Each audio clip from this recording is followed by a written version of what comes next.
Hello. Welcome to the PoliChat Podcast, the first of its kind here in Arua City. We're in West Nile, Uganda, and we are kickstarting our podcast today.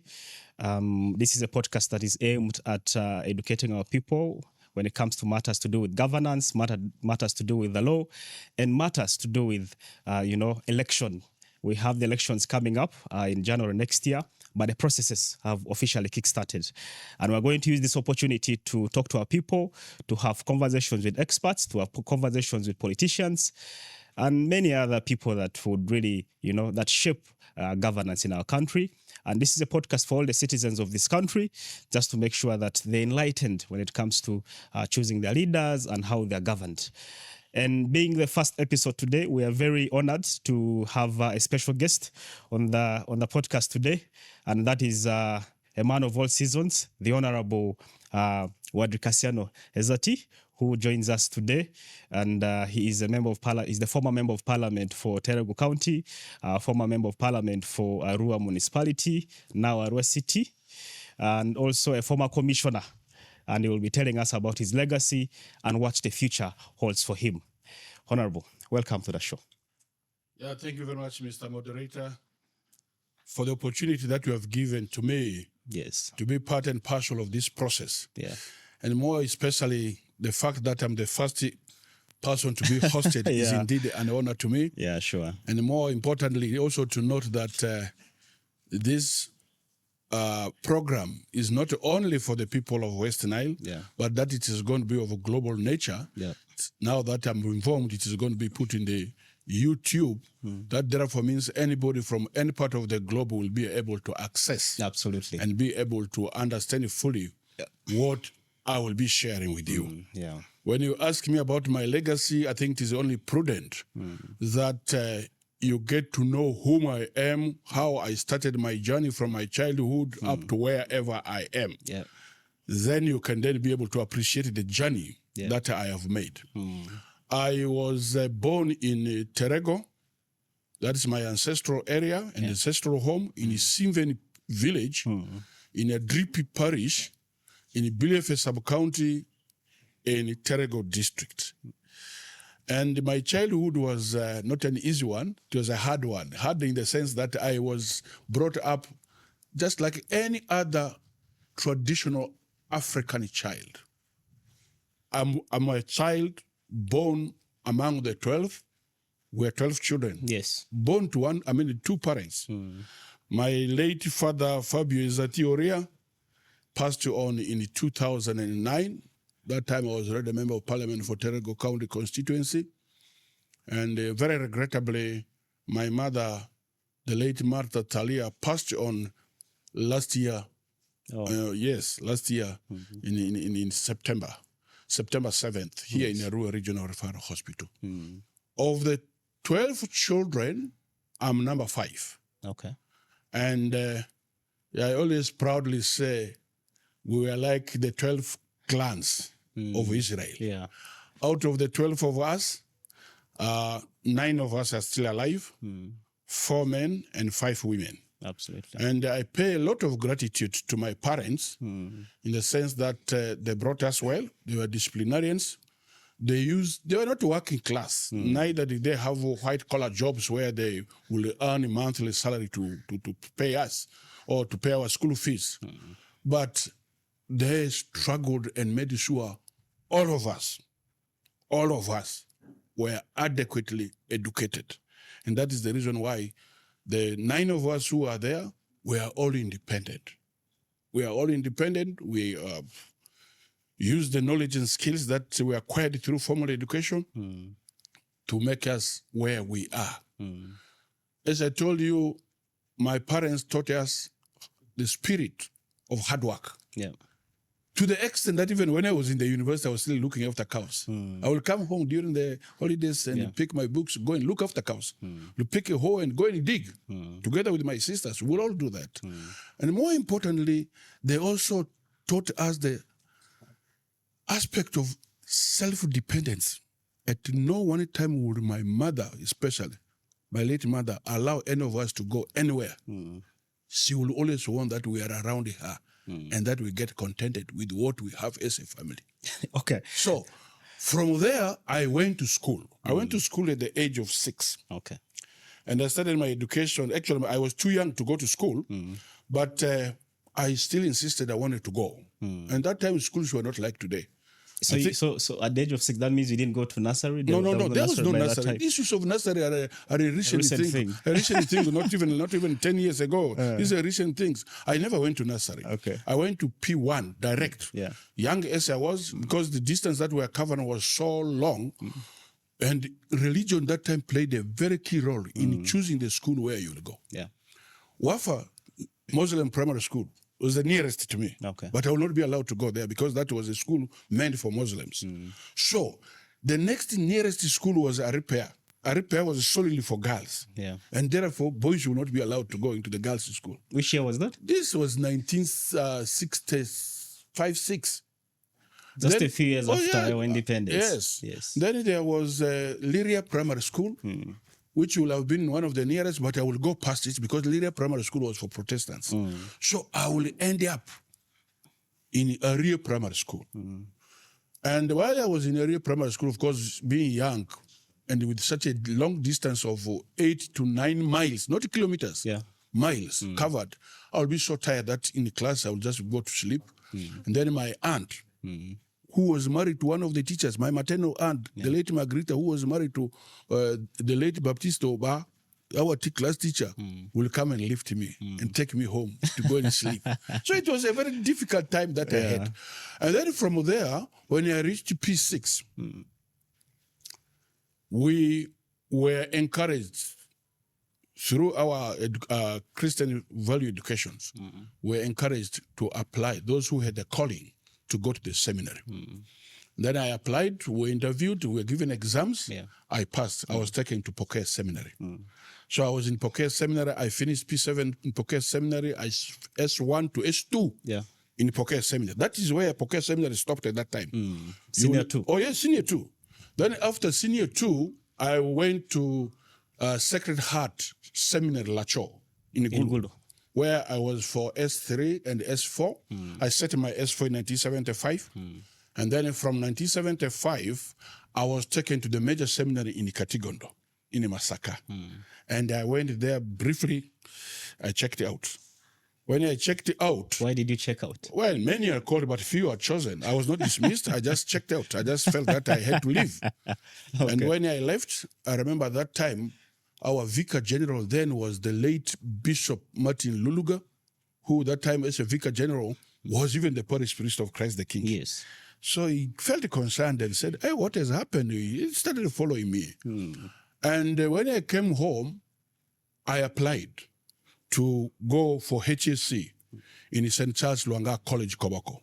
We were the pioneers of HSC in that school. They say it's a school where stubborn people come from. No. By the way, that time our headmaster was the late Father Francis Cifaldi, an Italian, a priest, and whom people nicknamed as Mwenge. Is the founding head teacher of the college? I think, yes, he is the founding head teacher. And his deputy was the late Francis Dere, the husband of late Honorable Margaret Baba Dere, who was our teacher. She was a science teacher in that school when I was there.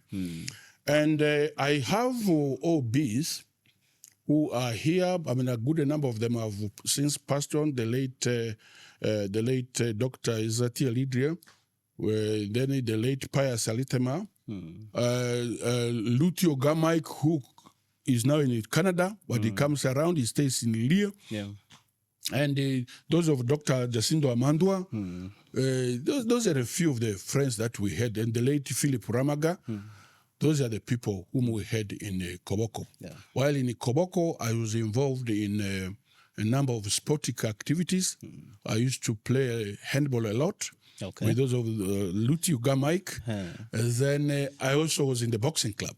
Okay. Oh, yes. I was in the boxing club. You know, being left-handed had an advantage for me. And many times when people got to know that I was from the seminary, they thought these are holy people who cannot be rough. But in the boxing ring, Wadri was Wadri. So from there, we of course, academically, Were you in leadership? Because No, you not talked about sports. no. I'm coming. Okay. When now it comes to the issues of academics, I did arts. Okay. I did history, economics, and geography. And that time, during our time, the three subjects, you were only allowed to pursue principles in 3 subjects. Yeah. And then general paper, which has still remained as a general paper for everybody, was that. And I'm very proud. I'm not boasting, but this is the truth. Nobody has broken my academic record in Koboko.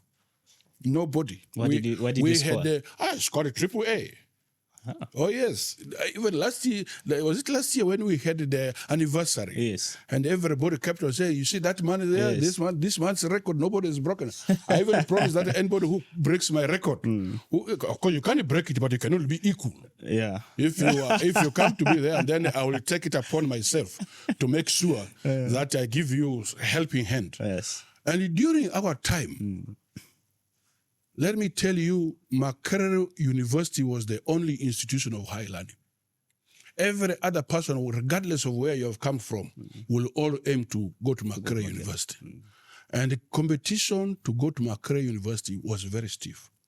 And that time, the most competitive course in the whole of Makerere University was the SWASA, Social Work and Social Administration. Which year was that? This is up to 1978, 78, 79, 80 to SWASA. Yeah. And you had to trust your brain. But I'm wondering, why was it SWASA now? Because today it seems to be... Things have changed. I'm going to give you an explanation. That time to do SWASA, you had to trust your brain. And the university will only take 20. Because it is a very expensive course, which used to be a 4-term course. You know, during our time, we never used to have semesters. Yeah. We used to have terms. So you will have, the ordinary students will have 3 terms, and you, as a student, you will have the 4th term. The 4th term will either be in the field or you will be left in the university under supervision. Wow. So when we were now discussing as to what it costs to apply for, I told my colleagues that I want to apply for SWASA. They said, but they're only taking 20. I said, I want to be among the 20. but you had scored well. No. This was not before, because those days you had to apply. You apply before. Oh, yes. You apply for your course before even the results are out. So I said, no, this is the course which I want to take. And the late Bagota Amoti, who passed on last year from Nebi, from Boyoro origin, said, no, he cannot. For him, he wants to do BA. And the other competitive case that time was BCom, Bachelor of Commerce. Those were the courses. Courses like law were nothing. Law was nothing.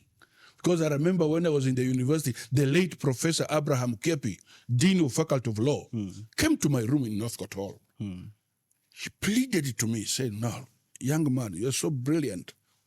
I'm now the professor of law here and I'm going to retire. Who will take the mantle from here? Can you come and do law? I said, but law is no market. I cannot do a course without a market. So he had spotted you as someone who is... Oh, yes. Who could actually replace him at some point in the future. The performance was so undoubtedly clear that you cannot doubt it.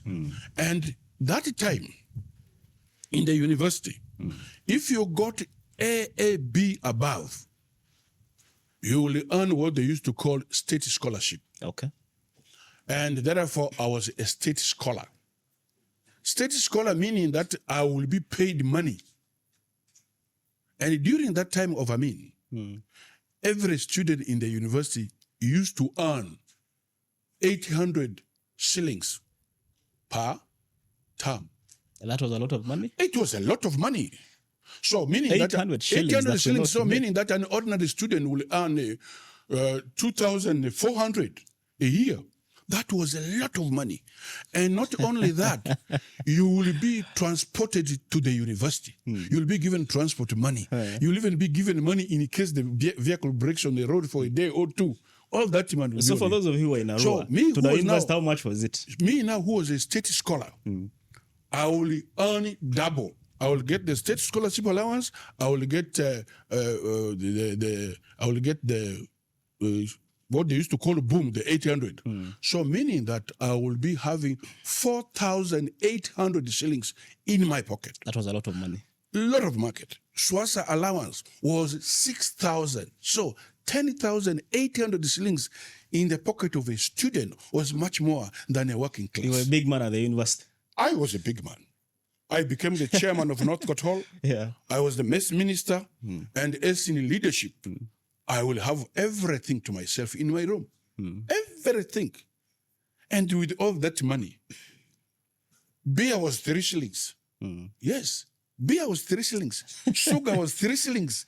You will go and have all those things in the university canteen. Yeah. Everything was there. Really, just name it.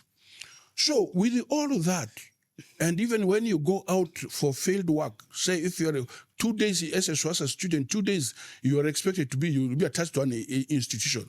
I was attached to public health department of Mulago Hospital.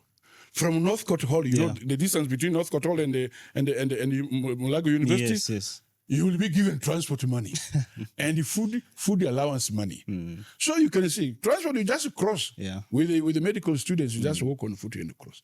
So I had a very illustrious life. And that time I used to be referred to as a chairman of Northcote Hall. I was being called as the commander-in-chief of State Supreme Revolutionary Command Council. Which is that? Which one is that was the highest rank in the government of Northcote Hall. And by the time I went there are people like General Kale Kaihura. When I was a fresher, he was in the 3rd year, and he was the outgoing chairman. He was also the commander-in-chief of State Supreme Revolutionary Command Council. So that's the reason why even up today when we meet, we just say, my senior OB, how are you, my fellow rangaman? You know, we had a lot of fun. And the university, first of all, did not have as many people as today. And as a student of the university, you had everything there. You will only take your personal clothing, your bed sheets, and your blanket. Mattresses, utensils, everything was in the university. You will even know, you will have a menu. You will know what you're going to eat on Monday, what you're going to eat on Tuesday, what you're going to eat Wednesday, Thursday, Friday, lunch and supper. Week. The entire week, you know what you're going to eat. And I remember one time, we had evening tea. There was no bread. They brought groundnuts. People made a noise. Unlike today, where you find university students, with due respect, going with the mugs, mugs tied onto their waist, going with every other thing. During our days, it was not like that. Many times people say, well, that time the population was small. Population was small, but the tax base was also narrow. But today we have a bigger population. The tax base is higher. Huge. And I thought things would have continued along that line if there was good management, there was good governance. Because we collect much more money today than ever before. But because we collect money and it is put in a bottomless pit, therefore we cannot afford these services. And while I was in the university, the first time I became fully involved in politics was the 1980 politics. I was the organizing secretary for the Democratic Party. I traversed this country campaigning that time for our candidate, the late Dr. Paul Kawanga Semokerere. And one of my friends I've left him in the parliament, the Honorable Alex Biarogaba from Ishinjiro. He is now in the movement. Usually when we meet, I say, you man, you were a member of DP, now you are there. So I was a member of the Democratic Party and organizing secretary for that matter. So the first time I participated in elections was in 1980, the December 10th elections. And when we completed those elections, of course, our MP that time was Alhaji Serun Joji. Alhaji Serun Joji was the MP of Kampala North. They used to call where Makere used to be called Kampala North constituency. He had contested against the late Professor Jethro Opolot, professor of psychology, who contested on a UPC ticket, and he lost it to Alhaji Serun Joji. And during that time, there were 4 political parties. There was a DP, there was UPC, there was a Conservative Party. Conservative Party was being headed by Mayanja Nkanji. Meanwhile, DP was headed by the late Semogerere, and the UPC was headed by the late Dr. Apollo Milton Obote. The three have all died. Yeah. The fourth party was called UPM, Uganda Patriotic Movement, which was headed by President Museveni, now president of Uganda. He's the only survivor of the four who were in those positions. And of course, after the elections, President Museveni got dissatisfied that he had been robbed of victory. That was 1980. And yet in 1980, he had contested against the Honorable Sam Kahamba Kutesa, who was the candidate, who was our DP candidate for Mbarara North. Yes. And I can say this without any fear of contradiction. President Museveni was belittled. He was really sorry that he was an amateur. And he lost miserably in his own constituency. So how he had the feeling that he had been robbed of victory, well, he's entitled to his opinion. So he decided to go to the bush. And indeed, those of us who were students in the university knew that the party that had actually won in the eyes of the common man was the Democratic Party. So we one time we started organizing a strike in Makerere University. And by the time we were to organize that strike, I had just handed over the chairmanship of Northcote Hall to Huntington Karuhanga.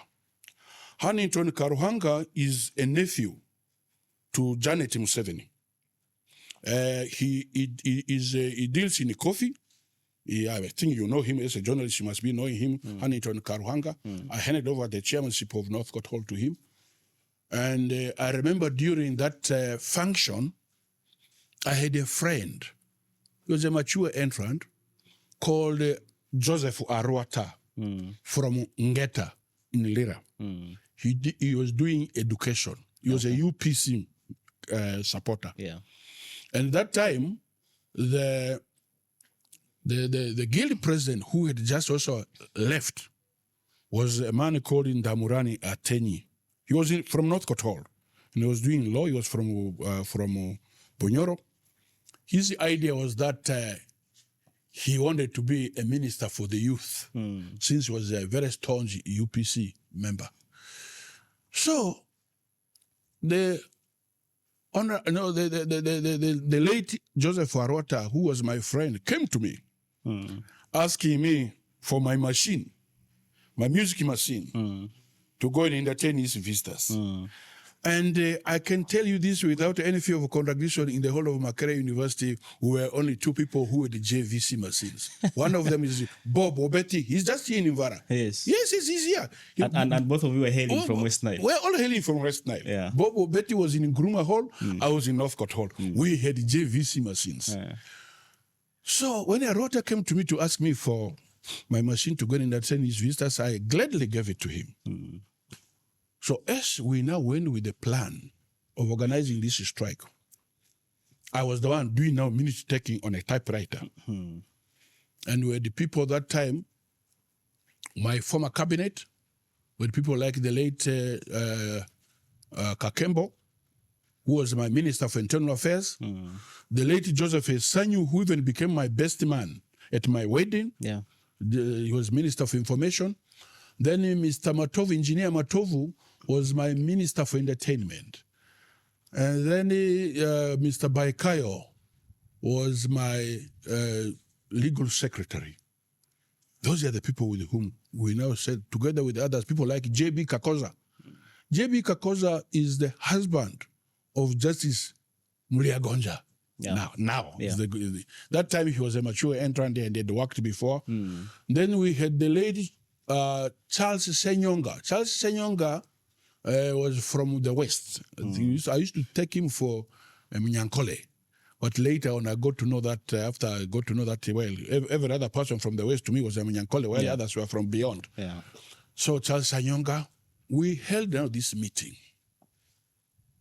When we were now having the second meeting, another man came to join us. He was called Ouma. Ouma was an athlete, a non-resident of Northcote Hall. He was the son of Professor Ouma, professor of geography. These are Kikuyu, these are Jaluos from Kisumu. Yes. But they were there. So this man comes and bumps into us that he wants to be part of the meeting. We said, this is a closed meeting. Yeah. So when we reported this is a closed meeting, the man, of course, because of his Luo association and closeness with the UPC, went and reported us to the likes of Arua, who that very evening had returned my music system. Yes. He reported us that, we were planning something dangerous and it was going to be bad for the university. So when he told us this, that time there were no mobile phones. 1981, there were no. This was 81 now. No mobile phones. So this man walks to the custodian's office. Arota himself rings we used to call the UNLA. That time they used to the most dangerous place where if you were taken, that would be the end of you, was in the present Serena Hotel. Serena Hotel was a dangerous place. That's where the headquarters, where these people were operating from. So he rang and those guys prepared themselves. As they're preparing themselves to come, we got wind. So we dismissed ourselves from the meeting. The lady Charles Sanyonga had a child. We told him, go away with this child. We don't want this innocent child to be part of our suffering. Take this child away. So as he took the child away from Northcote Hall, crossing over to Nguruma, then we retired. I went to my room. You know, for us, the leaders, we used to be in the middle floor. So they used to call that Government Avenue. Yeah. So I went to my room in Government Avenue. And I think, what was my room number? Was it 17 or... I think it would have been 17. And I told my wife, who was my girlfriend then, I said, go back to your hall. Go back to Mary Stewart. We are going to have the worst tonight. So she went back to Mary Stewart. When she went back to Mary Stewart, we just prepared ourselves. We knew what was going to happen. At around 1 a.m., APCs and tanks were already in Makerere. They walked straight to my room. I was just seated. I was bare-chested in a black trouser. I went to my room, and the arresting team was led by a lieutenant. And the lieutenant enters my room. He knocks the door. I open for him. He comes in with his contingent of soldiers, and he asks me that he wants to smoke. I said, I'm sorry, I don't smoke. I don't have a matchbox. If you want to smoke, switch on that coil. It will heat up. You can switch on. I mean, there was no need of politeness on my side because I knew whether polite or impolite, my fate was already determined. And the allegations which had been put against me were not just on about that strike which we were going to cause, but that I had guns and that I was the one preparing to receive UNLA. This UNLA and FUNA from northern Uganda. Because that time West Nile had been overrun. So they said I was the one now having guns and I was the one now preparing to receive West Nile Bank front. And that they were to go and form a government. And when they entered my room, they found 2 campaign posters. There was one of the late Dr. Paul Kawanga Semogorere, and there was the one of President Museveni, the UPM candidate. And that of UPM, I put there, vote truth and justice. That is the motto of the Democratic Party. So when we were there, these guys having taken position in the corridors, the man straight away on his seeing President Museveni's poster, campaign poster, then he said in Kiswahili, when anajua pale ambayo huyo iko, pointing at the campaign poster of Museveni. When ndio najua pale ambayo huyo iko, utatunashia leo siku pale yeye iko. Meaning, you know where this man is. Tonight you will show us where he is. By that time, Museveni was already in the bush. He had already waged the war against the government of Uganda. But you had this poster. I had his poster. Because during that campaign season, he was somebody who was objective in his campaigns. the objectivity. That's why I say DP, and the motto of the DP is that to vote truth and justice. You must vote Samuel Guerrero. So when all that happened, because of the commotion, the late Joseph Esanyu, on hearing this, comes out of his room, because we were all on government heaven. Sanyu comes out bare-chested, and he says, what is happening? Because they had the list. They had the list. When they saw him, the room number and the rest, when they said, they focused on him, Joseph Esanyu, the late. And then Esanyu was a very humorous fella, you know. He then asked, do you mind taking me bare-chested? Then they said no. They took him back to his room. Asked him to put on his shirt. Yes, I also put on my shirt. Then the late Charles Mukembo, who became a forest officer thereafter. And then he was also arrested. Engineer Matovu, to date, I don't know how he escaped. To date, I don't know how Engineer Matovu escaped. So when we were now being led, as we were about to come to the stairs, they hit the late Charles Mukembo on the neck with a gun butt. So Mukembo yelled. When he yelled, students started now opening their doors because there was something strange now happening. They opened their doors, they came out, and the military hardware was unimaginable. So they took us, blindfolded us, and the next time when we saw ourselves, we were in Nakasero. These things they call safe houses are not new, I think. These safe houses have been there before, except they did not have the names safe houses. We found ourselves in different places. And then ended up in Luzira. And one of the people who was also arrested is engineer Silvio Ewaku. Ewaku is from Vura. Yes. He's a cousin to Stanley Adrabo. Yes. He's a cousin to Stanley. I think you know Stanley Adrabo, yes, who was a cow. So, while from there, I managed to find my way out. And my colleagues stayed there for 6 months. How did you find your way out? The rest is history. I'm still alive. I might need the same also for escape. That was not the first night. That was not the last time that I was arrested.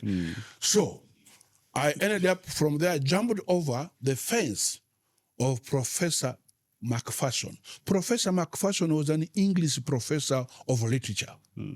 And because the whole university was tense, when I jumped, she got scared. But later on, they realized this was so and so. Yeah. And by that time, of course, a good number of the UPC youth wing were saying, he has now left a widow, because they refer to my girlfriend now as the widow. But God is great. Yeah. Even doing my final exams was a mystery. I will wear sun goggles. I will shave the hair. You'll be the first to enter in the examination room, disappear fast, do all sorts of things. The good thing during our system that time was that every student will be given a secret number. And that secret number is the number that you use on your examination paper. And since I had been arrested, the university authorities were very, very sympathetic. My girlfriend managed to get my secret number. And that secret number is the one which I used for my identification now on my examination papers. I finished. Then at that time, now after finishing, they told us, those of us who were in opposition, that we will not be given jobs. Yes, will not be given jobs. So when they said they will not be given jobs, I said, no problem. And before that, before even they're talking of not giving us jobs, when the situation was tense, I think it was it Reagan? Ronald Reagan, I think, was the president of, I think it should have been Ronald Reagan, who was the president of America. And the international community got concerned. Yeah. They came to us that they wanted us now to go out of the country. And indeed, My friends who accepted went out of the country. Engineer Kaizi found himself in Liberia. They took him and then he went out and he studied from there. Then there was this other man, what is called, he became later on, he became a doctor from Kitgum. Was called Okello or Ngom? He practiced medicine in Canada. Yes. When I went to Maryland in the US, I was able to meet him for the first time ever since we separated. I think he's now back in the country. So a good number of friends went out. But when they came to me, I told them, I cannot leave Uganda. My parents are already in exile in Sudan. I don't know where they are. I'm the only family member now in Uganda. The moment I leave this country, it will be very difficult for us to unite. I will rather continue to suffer here. Now, after the exams, as I said, when they said no jobs, I decided to go to Entebbe. In Entebbe, I was staying in the house of my cousin brother, Simon Ediga. And I stayed with Simon Ediga for a while. And while I was there, my girlfriend delivered my first child in the Molago Hospital. Okay. So after we stayed in Entebbe for a while, I decided that I wanted to come home. By this time, people from Sudan were able to begin sneaking in. And so when I decided that I was going to come home. That was 19... This was 81. 81. Yes, it was 81. 81 around May. Yes, I think it was around May. I decided I want to come to Arua. Least did I know what Arua was like. I boarded a vehicle, a bus which was being commandeered by TPDF, Tanzanian People's Defense Forces. Yeah. They were composed. They were the ones still in the country. So when we reached Pakwach, Arua had already been overrun. So the Tanzanians said, you Ugandans are very foolish. You continue your situation here for us. We are not going there. So they stopped from from Pakwach. Said they were not proceeding. I was dropped there in a Pakwach with my girlfriend who was carrying a young baby. So I did not know what to do. Money I had, because as a student, I was stinkingly rich. I had my account with the Post Bank. Yeah. This was post office savings. Yes. By that time, Post Bank was not a bank yet. It was a saving. So I had my money on me. So I stayed in Pakwach. And then finally a trailer driven by Somalis came in. I stopped the trailer. It was a petrol tanker. I stopped it. I introduced myself to these guys. I said, we are here, two of us as students. I had my university identity card, my wife had the university identity card. Yeah. And this is Somalis felt sympathy with us. They were on their way to Congo. So they brought us. We reached Arua and they proceeded. Arua was a ghost town. Arua was a ghost town. Everybody had taken off, people had gone away. You will see scanty people turn left, right, and center. So from there, I now decided to go to my maternal uncle's place, just here in the Erawa. When I went, I only found one person, Ejiku Brown. Ejiku Brown was a student with us. He was a student with us, but he had fallen sick, so therefore he was not... he did not now finish. So I found my cousin brother there. He said he was preparing himself to go to Congo. So that night, we were now there, 3 of us with a baby, 4 in that home. Yes. We slept there. When we slept there, I told him I wanted to reach Terego. And we started off the journey very early the following day. On foot? On foot, of course, you man. What kind of transport? Who will be seen on the road? You think border borders were there? There were no border borders. Yeah. Even a bicycle, how will you be seen riding a bicycle in a war situation? So sneaking from bushes to bush. We now proceeded. I remember we went via Yole in the bush. We reached the homestead at around 6. You can imagine a journey which we started early, but we are now reaching at around 6. Yeah. At around that time, I found my late uncle Francesco Gira. You know, the whole village had known that I had been arrested, that I was in Luzira. So since the sun was blazing, he tried to focus on me. And then when he saw me, he said, "Hey, Cassie, I'm so happy to see you, but don't go home now. The rebels are having a meal in your father's home." I said, now what do we do? He said, don't go now.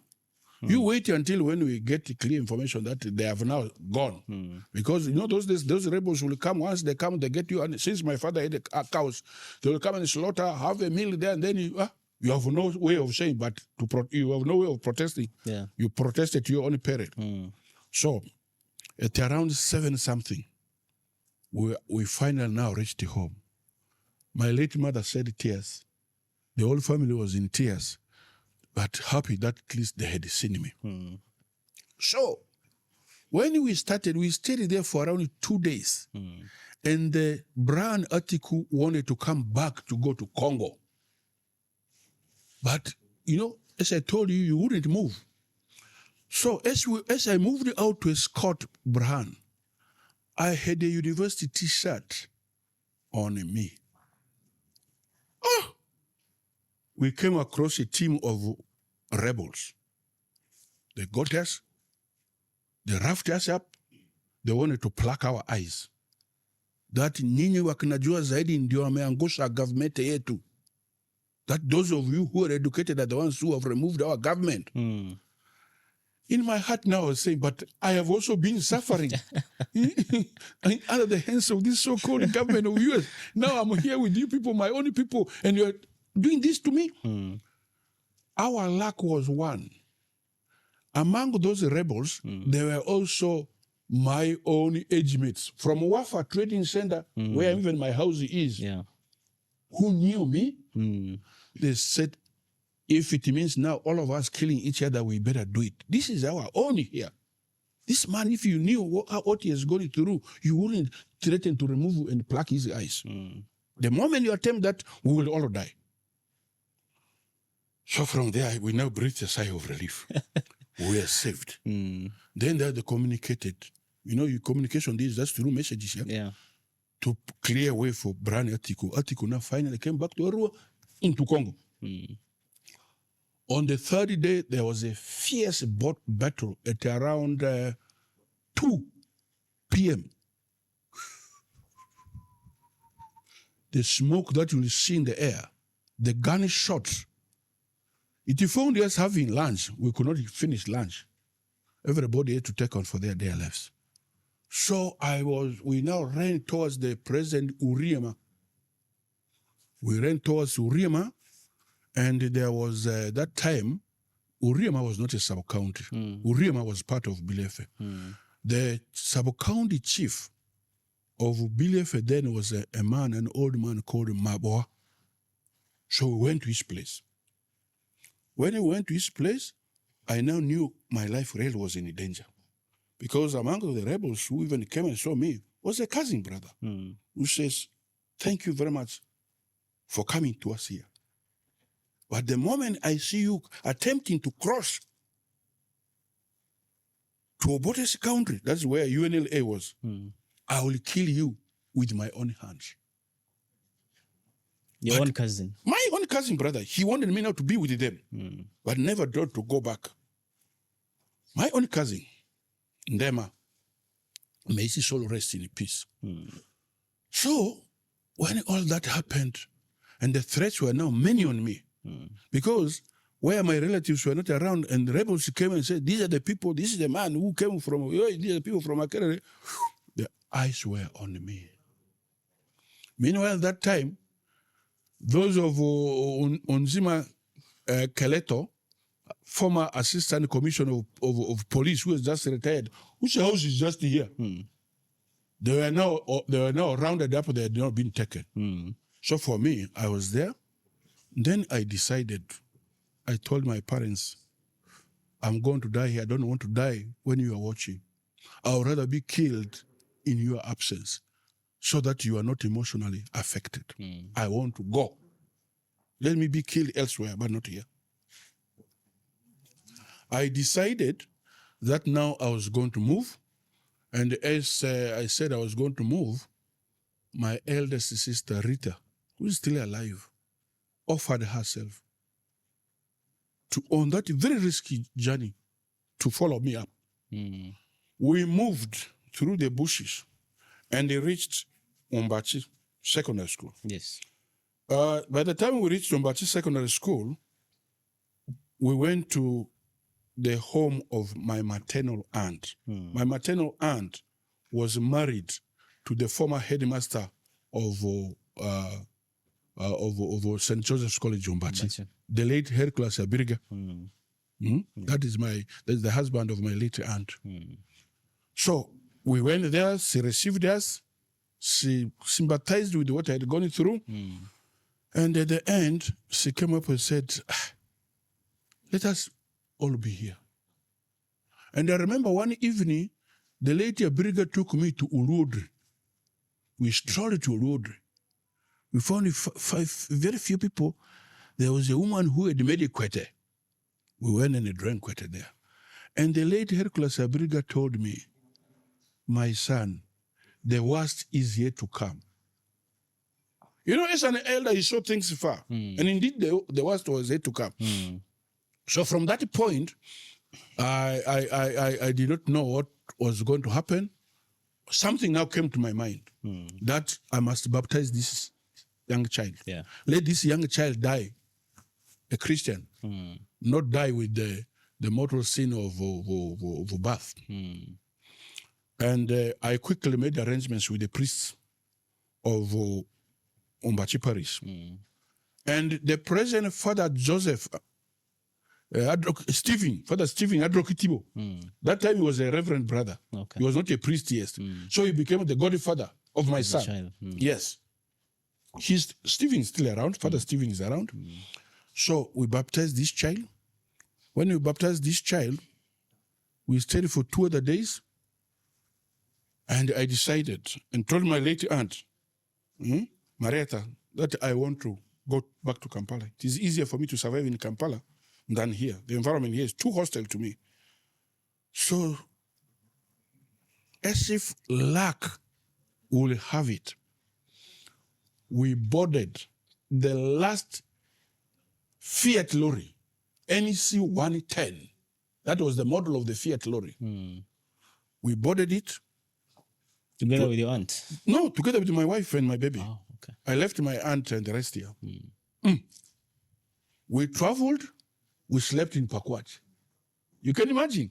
From Arua, you could not go beyond. You slept in Pakwach. From Pakwach, the following day, we went, slept in where? Kafu. Yani from Kafu, we made it to Kampala. So those are 3 days. Yes. And immediately we reached Kampala on TV. That time there were these black and white TVs. What did I see? Massacre in Umbachi. Umbachi was attacked. You can see how God makes his miracles. Wow. Umbachi had been attacked. People were killed in large numbers. You know, I think you know, there's even a monument built there. Yes, there is a monument there. So people were killed. And now I did not know really what to do. You had left your aunt there? No, my aunt and the husband, the late husband, they were all here in Umbachi, but they were in teachers' quarters. But they were, people were taking refuge in Umbachi. People, because of the war, had run for safety, thinking that the UNLA will be able to respect a holy place and be able to screen through. But this time it was a massive killing. And you know the people who are behind the killings. Some are still in the government. Some were ministers of defense. You know them. So, when I went there, my wife, I said, now I think you better not go and stay with your uncle, the late Osea. The late Osea was a prison officer. So went and stayed with him. Meanwhile, my father-in-law, ASP John Aboal, was a police officer. And he formerly used to stay in Kamocha. There's a police houses there in Kamocha for civil servants. Yeah. He used to stay there, but they now transferred him. So my wife now went and stayed with the uncle. And then I went back to Entebbe to stay with my cousin brother Simon Ediga. So I stayed. You know, that time there was a sanity still in people in terms of how government jobs are given. I had applied for 2 jobs. Earlier on, I wanted to apply to be an administrative officer. But because administrative officer's job was politically attached, because you had to work under the office of the president, and since I was already hated by the president of that day, there was no way. There was no way I would go there. So I decided that I applied to work in the Ministry of Rehabilitation, where I had done practicals. I had done the internship. I applied there, and then I applied also to become an immigration officer.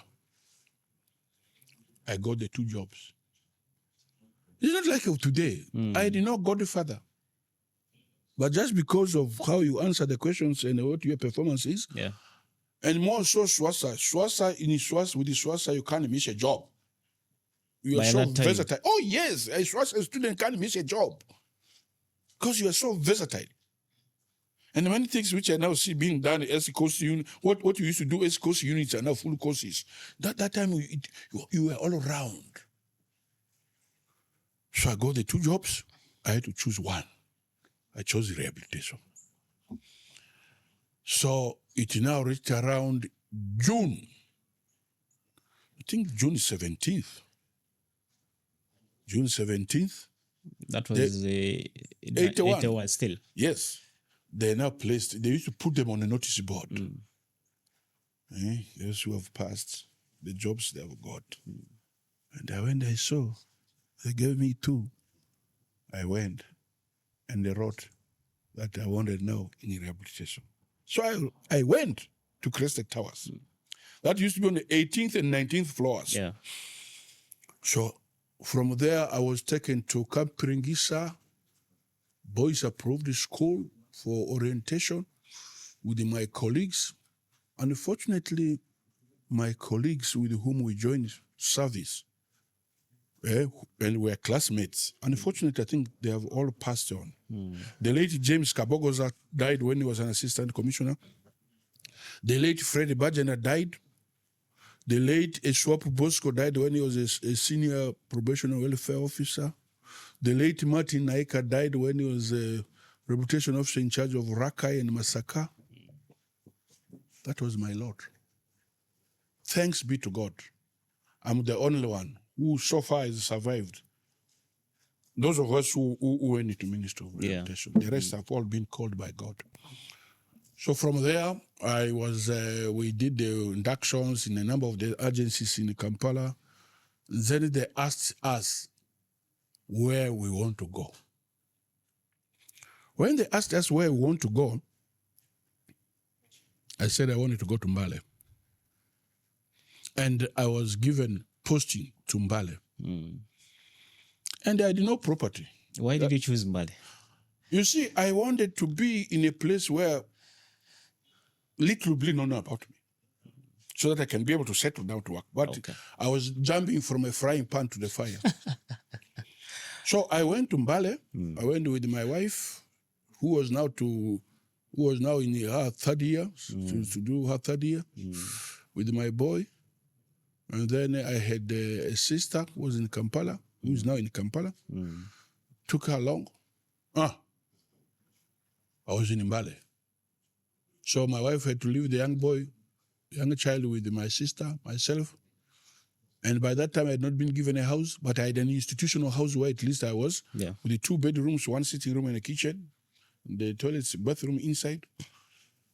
I started from there in the institutional quarters. And then later on, I was given a bungalow as a civil servant.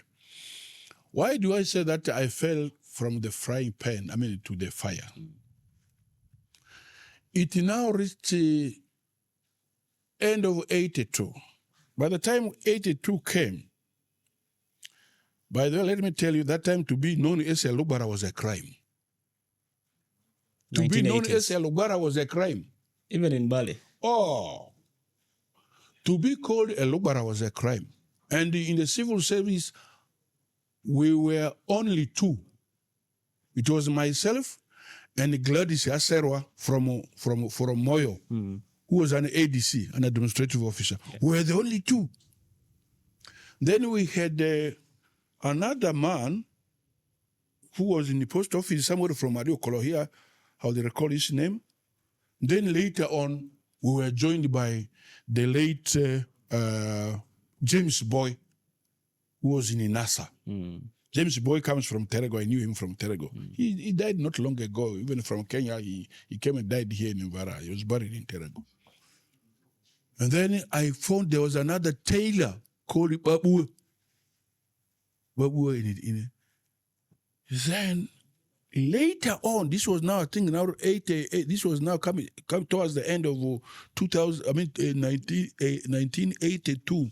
Then I got Major Dan Asser. Major Dan Asser had been released from prison. He's still now in Mbale. Somebody from Upi. Yeah. So we were there. We used to stay, do ABCD. Now, Ministry of Rehabilitation used to have a lot of materials, a lot of resources. And my minister was the late Masete Kuya.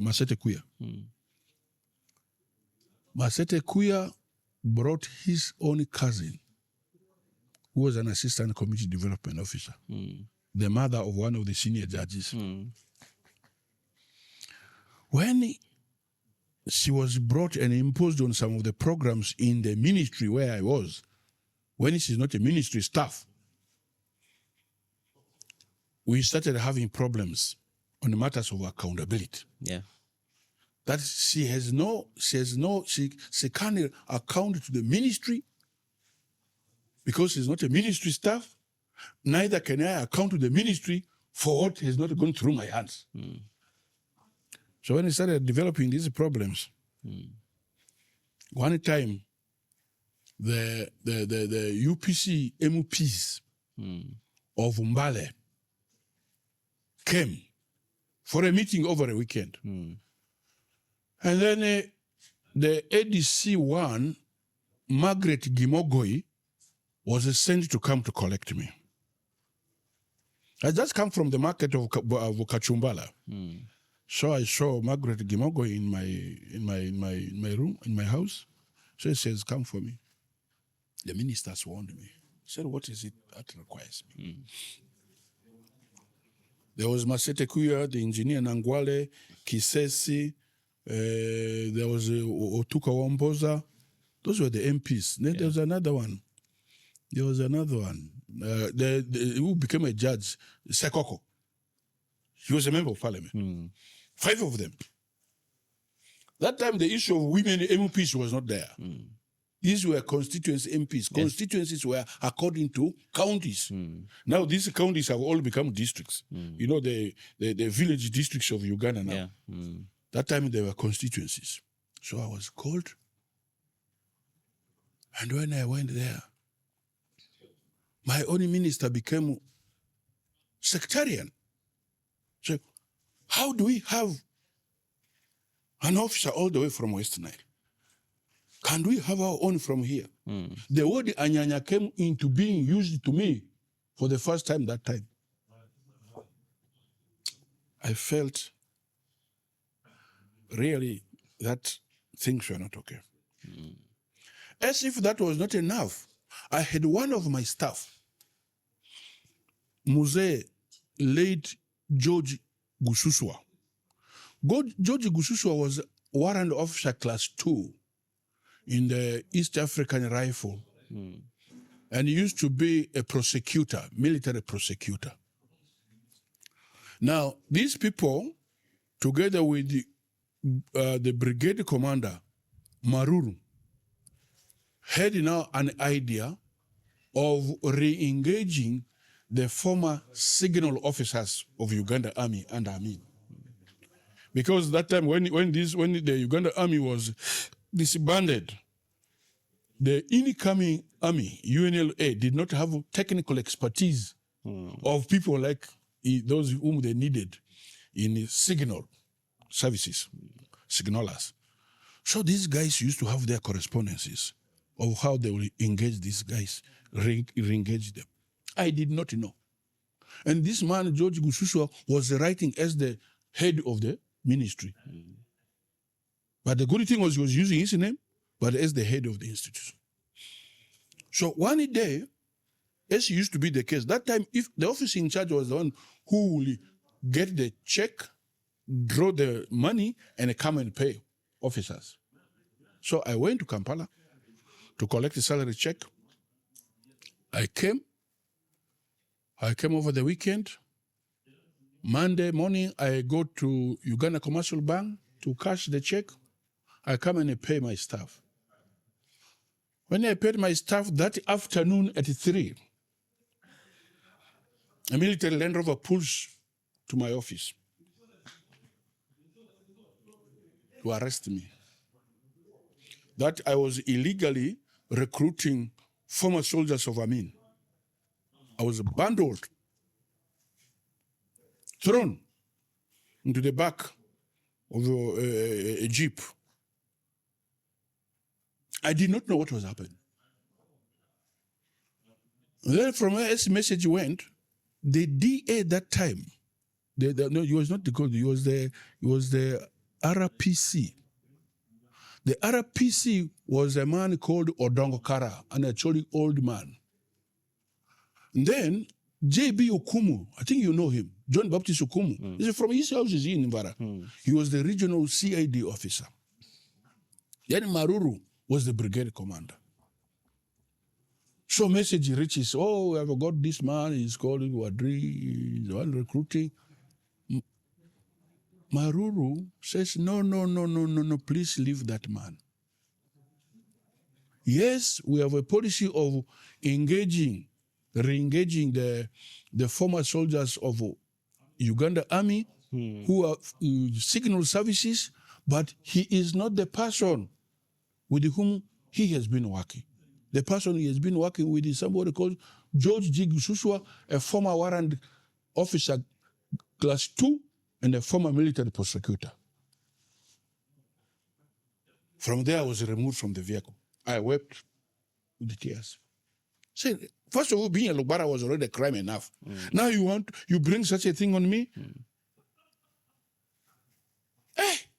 My deputy was a lady called Angela Magira. Angela Magira was from Ankole, but married to a Mugishu CID officer. I came with the tears to my office. I went into my office, locked myself. Angela, on seeing me, got concerned. After some time, came and knocked at my door. I opened to her, said, I've heard such a thing. And this is a matter of life and death. From that point, I moved to the next. I said, get me all the files, go through the files. I want to see if there have been correspondences between the brigade commander and this office. Get everything, draw us everything. This old man, Gususua, kept this correspondences secret in his drawer. But my office messenger called Koba was able to go and pick a file, which are those letters. That very evening, I rang the ministry headquarters. And I talked to, that time he was a principal, he was an acting principal probation welfare officer, the late Honorable Bwani Kabale, Abusolomo Bwani Kabale. And I could not waste time. I suspended this officer. I referred this matter to the ministry. The ministry. I suspended him. And he was on a suspension for long. And the ministry now had to call him and say, but you see what you have done is so bad.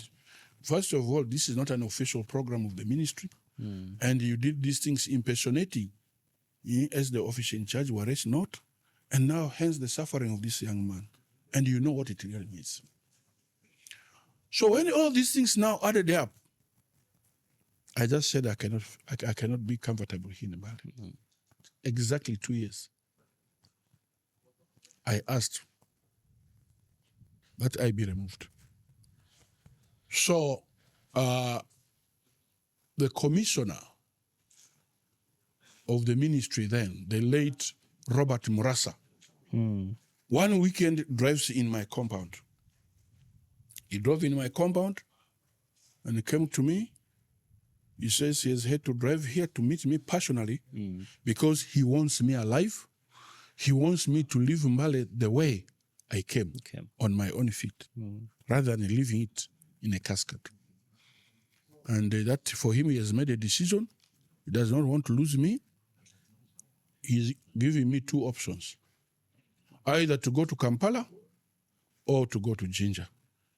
I should choose one.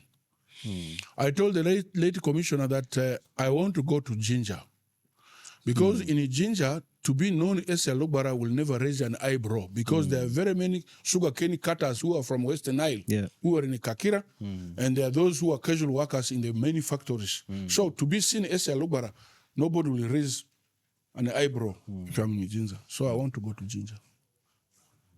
August 5th, same date, I was posted to Mali. 2 years.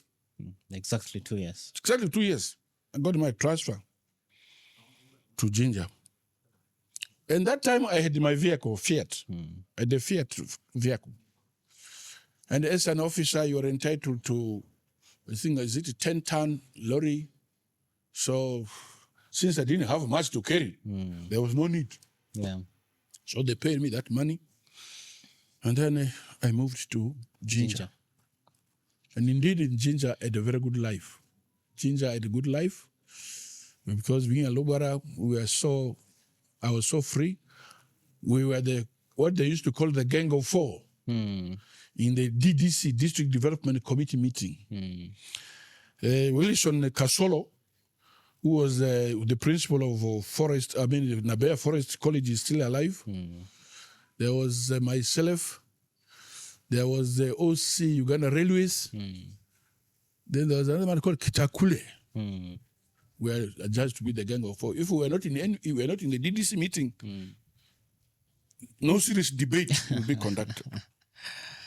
To the extent that when Sarapio Karashani and Luzira, Gabriel Luzira, one from Moyo, were posted there as DA and the assistant DA respectively. They got to know, they said, now we want to clamp the Gang of Four. We hear that the ones who drive, who oppose. So we quickly communicated amongst ourselves to shy participation in those DDC meetings. We'll go and just sit. Nothing will happen until they started saying, but who are the people who used to move this place, who used to move these meetings? They're now here. So Luzira one time came to me in my house, plot 48, Grant Road. I told Gabriel Luzira, I thought you were my brother. You know, Gabriel Luzira he was a sergeant in the Ministry Army. And I said, I thought you people had come with a heart that will work. But since you have come with the aim of arresting us, I do not want to be arrested.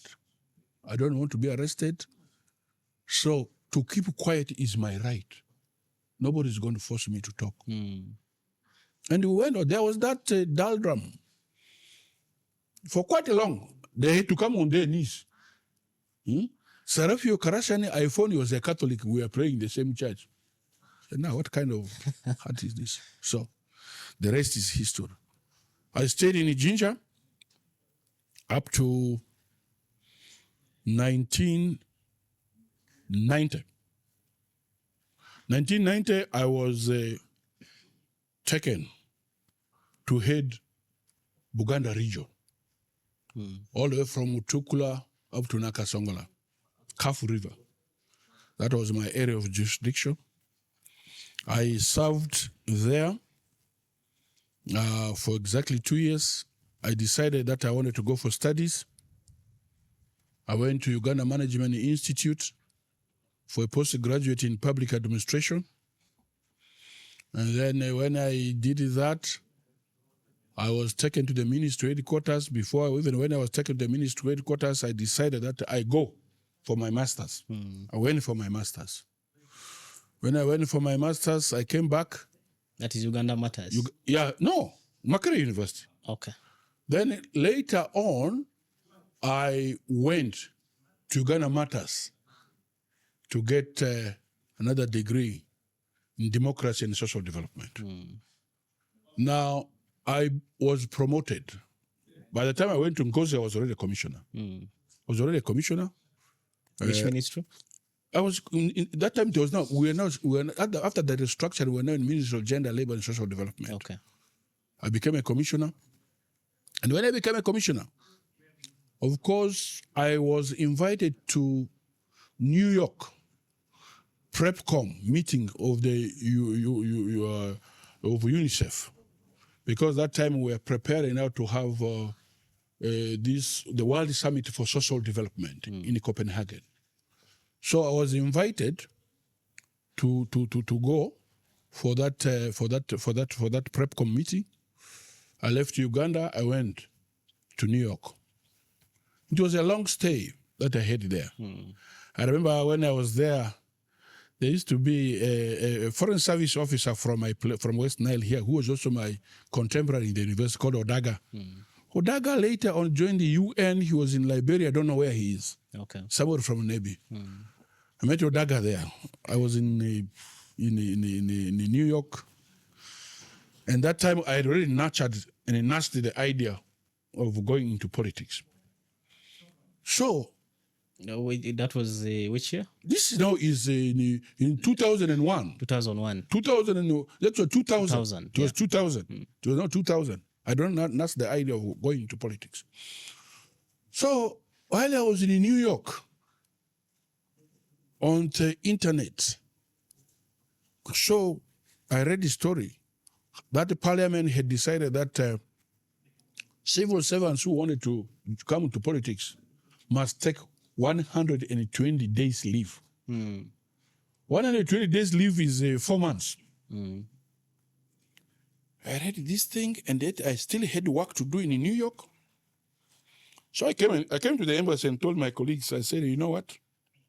The Baganda have a saying that the tree can only hit you when you are underneath at the time it is falling. If it falls when you are not there, it can't hit you. So I have read this thing. I don't want anybody to come and give a lame excuse that this man did not follow the legal provisions.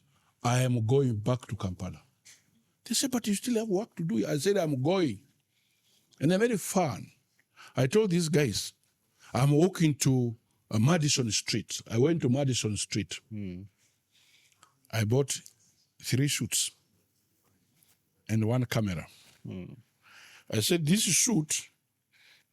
one of these shoots is going to be for my nomination. One of these shoots is going to be for official functions during campaigns. One of these shoots, among others, will be for my swearing in the parliament. People thought I was joking. I got contact with the airlines, scheduled my flight. Came to Uganda. By the time I came to Uganda, I was already been invited for the interview for PS. And then I had the Germans in my department. They were these of GTZ and DED. Those 2 organizations were operating under my administration.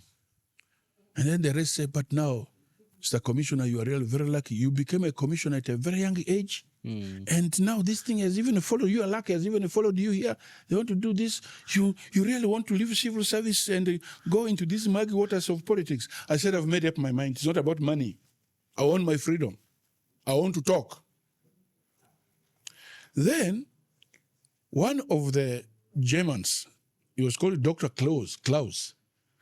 Dr. Klaus came and said, you go, fail, and come back and we work. Then I gave him an example of the biblical statement of Jesus Christ, that when Jesus Christ underwent passion and was to be killed, St. Peter came to him and said, Lord, don't go there. In front is not okay. Jesus Christ told him, Satan, get behind me. In a similar way, Dr. Klaus, you're a Satan, get behind me. I am going. And I wrote a comprehensive handover. Without mentioning words, my department was the richest with the programs and the projects. The UN agencies, developmental partners, Save the Children, GTZ, all these international NGOs were penaged to my department. So I made very comprehensive report. And people thought, I was joking. Because being there, I used to have a lot of challenges. Because I remember political leaders will come to me, Mr. Commissioner, you are the richest in this place. You give us money, do what I say. But this is not my personal money. I hold this money in a trust. If you so badly need it, put it down in the right. And that is a provision in the financial instructions, financial management instructions, which saves you. Because I will use that as evidence. So somehow, some people went and told them, this man is putting you in a tight corner. So they never, ever came back to disturb me. And when it now became evident, because I used to be so vocal in the ministry, one time I went for top management meeting. And my minister then was the Honorable Captain Janet Mukwaya. Very forceful lady. She's still alive. A very good friend of mine now. So when we were there, we were asked, every commissioner was asked to give a brief about the activities, the programs in their dockets. So I was given now the opportunity to address the meeting. So when I addressed the meeting, I was taking a little long because I was very verbose and I wanted everything explained properly. Until now, the minister came up and said, it is only me as the minister who can stop this commissioner from talking. He can talk until when the cows come home. Then I shot back. I said, Madam Minister, it is my duty and responsibility and obligation to give you technical advice. The onus is on you, whether you take it or not. But let it be down in writing so that history will be able to absorb me. And after the meeting, when I made this, and before that, I even said, well, it's a matter of time. We shall all be equals. I was very open. People came out and said, but you, Mr. Commissioner, you were very impolite to the minister. I said, no, I was telling the truth. It's my duty to advise. Because if I fail to advise and things go wrong, it will be me to go into that. So by the time I got to decide that I wanted to go into politics, I started receiving threats from the person who was representing Terego County constituency, Omega Kania Mario. The man went around the clock, really trying to see everything to make sure that things are hard for me. Even if I came home, he will report, this man has come home with a government vehicle, this and that. Until the minister told him, I said, but what is wrong? This is the man who has gone out and lobbied for these vehicles. This is a man who uses these vehicles every day. Zinza Kampala. What is wrong if he goes with his official vehicle to Arua once in a while? What is the problem? A lot of accusations will come until my minister told me, Mr. Commissioner, remain focused, remain strong. If you go to Arua, you feel your life is in danger, get police support, get police services. This is how politics is. You will always find people threatening you this, left, right, and center. So I took my time. When the D-Day came, I took leave. Having given a comprehensive handover, I took leave. Came home. And started my footwork. Because I had laid the foundation. I had laid the foundation. I had the barazas addressed. I had gone for fundraising in churches, mosques, schools. I got nominated. When I got nominated in 2001, there was my OB here, the late Jurua. The late Jurua was the DA, no, LC5 chairman, sorry. I don't know whether you know him. The late Jurua was from Vora. He became a chairman after Muse Donato Amabua. I don't think I know him. You don't know him? I don't He's from Vora, from Awika. He was my OB in Ikoboko. That's Luanga. Yes. So when I got nominated, I was nominated in the police grounds. He brought a maroon he-goat as a gift to me. Yes. Say, OB, I'm giving you this. Go and enjoy it with your voters. Yes. That again became an issue. From the same person who was accusing me. He again went and said, now this man is no longer NRM. How can he come and support and give a gift to this man of opposition? And yet that time there was nothing like opposition. That time there was no opposition. That time it was what they called individual merit, all under the movement system. 2001, there was no, political parties were not allowed to operate.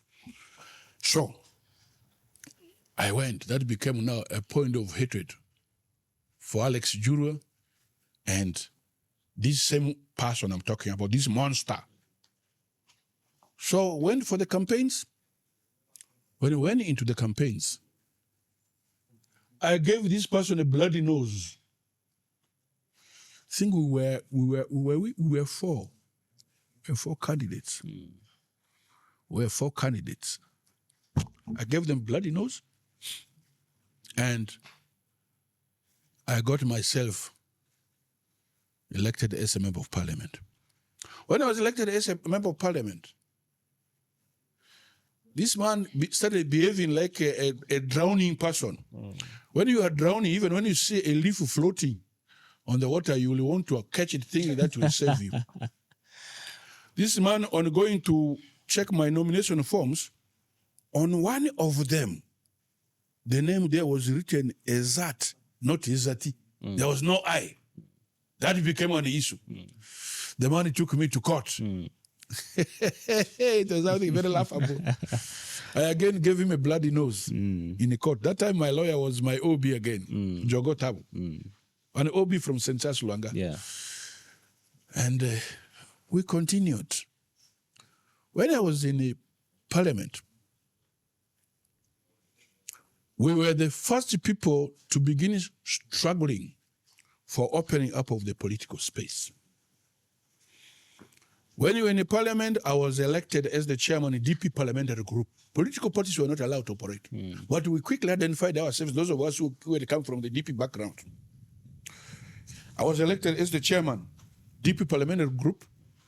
The Honorable Norbert Mao was elected as my secretary for external relations.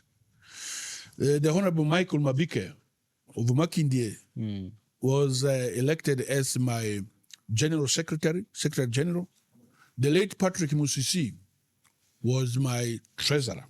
And I had my members like Professor Latigo, the Honorable Zachary Urum, the Honorable Dongoto, the Honorable Johnny Arumari, the late, this Honorable Sebuliba Mutumba, the late Honorable Isa Chikungwes, and the others. Those were now my members, with whom we started working. And when we started working that time, the party president general was the Dr. Semogrere. And with the Dr. Semogrere, I've also missed out the Honorable Winnie Byanyima. Okay. Yes.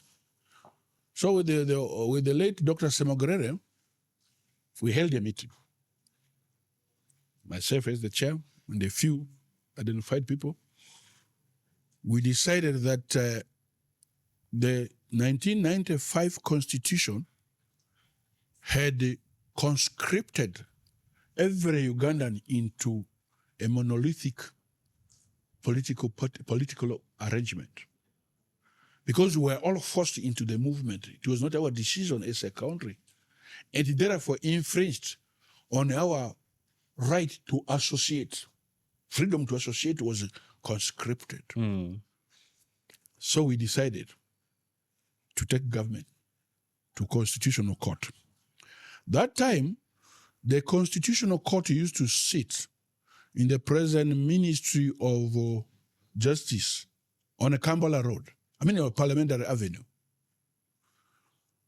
So the people who took government to court were the late Dr. Paul Kawanga Semogrere, myself, the Honorable Winnie Byanyima, the Honorable Ukumu Martin, the Honorable Sebuliba Mutumba.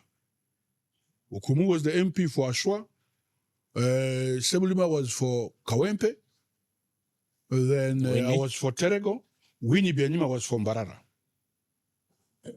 So we took government to court. And our lawyer was the late Joseph Balikudembe. And those of Arias Lukwago, he used to worship the mayor of Kampala's capital city authority, were the junior lawyers in his Joseph Balikudembe's law firm. They were ones carrying the files and doing the research and the rest of it. So it reached 2003, 2004, we gave government a bloody nose. We won in the case. We won in the case in the Constitutional Court. I think I have the judgment copy somewhere. And that was the foundation of opening our political space. After that judgment, the government had no choice now but to come up with a referendum to ask Ugandans whether to go multi-party or not. You remember? I think that time you were not able to. Yes. Well, where they had the tree and, Yeah. Yes? So that is how we ended up opening political space in this country. And as we succeeded in opening up political space for this country, while in the parliament, we also had an association called PAFO, Parliamentary Advocacy Forum. Parliamentary Advocacy Forum was established to bring on board all MPs from different political shades who had the likeness of minds in terms of struggling to open up political space in the country. And when we started at PAFO, I was the deputy executive secretary to the late Sam Njuba, Kalega Njuba. The Honorable Alice Alaso and I were the deputy secretaries to the late Sam Njuba. The late Sam Njuba used to have his office in a National Insurance building adjacent to the workers' house. So we used to have our meetings there. And meanwhile, for the PAFO, we used to have the meetings within the parliament, and we worked until we now chose that we now wanted PAFO to metamorphose into a political organization.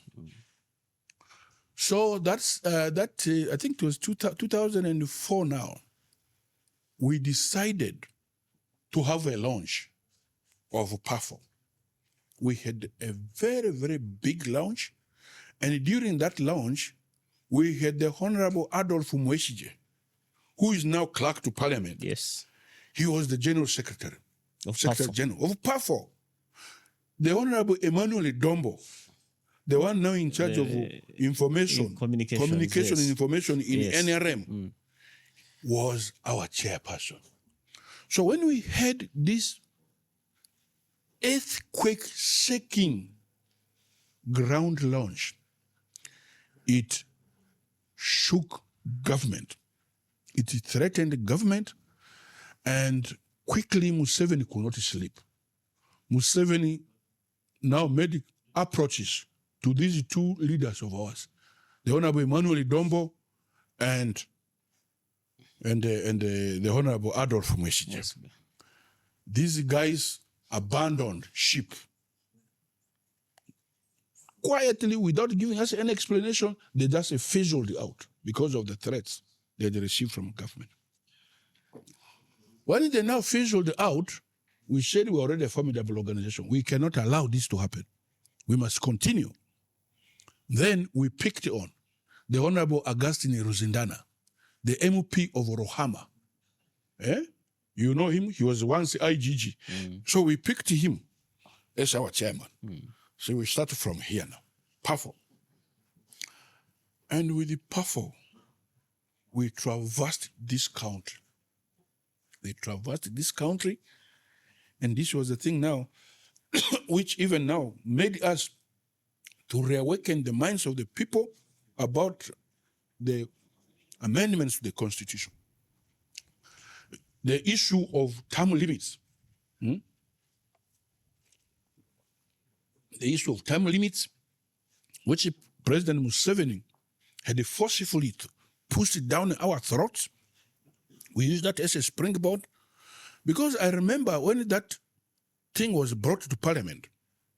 That time, the size of Parliament was small. We were around 200 and something. I think maybe maximum 300. And President Museveni bought his victory. I say this without any fear of contradiction. I want to repeat it for emphasis. President Museveni bought his victory on that constitutional amendment exercise. Every MP who accepted to support was paid $5 million. And $5 million that time translated into $2,000. There were those who were a little strong, who got 10 million and plus.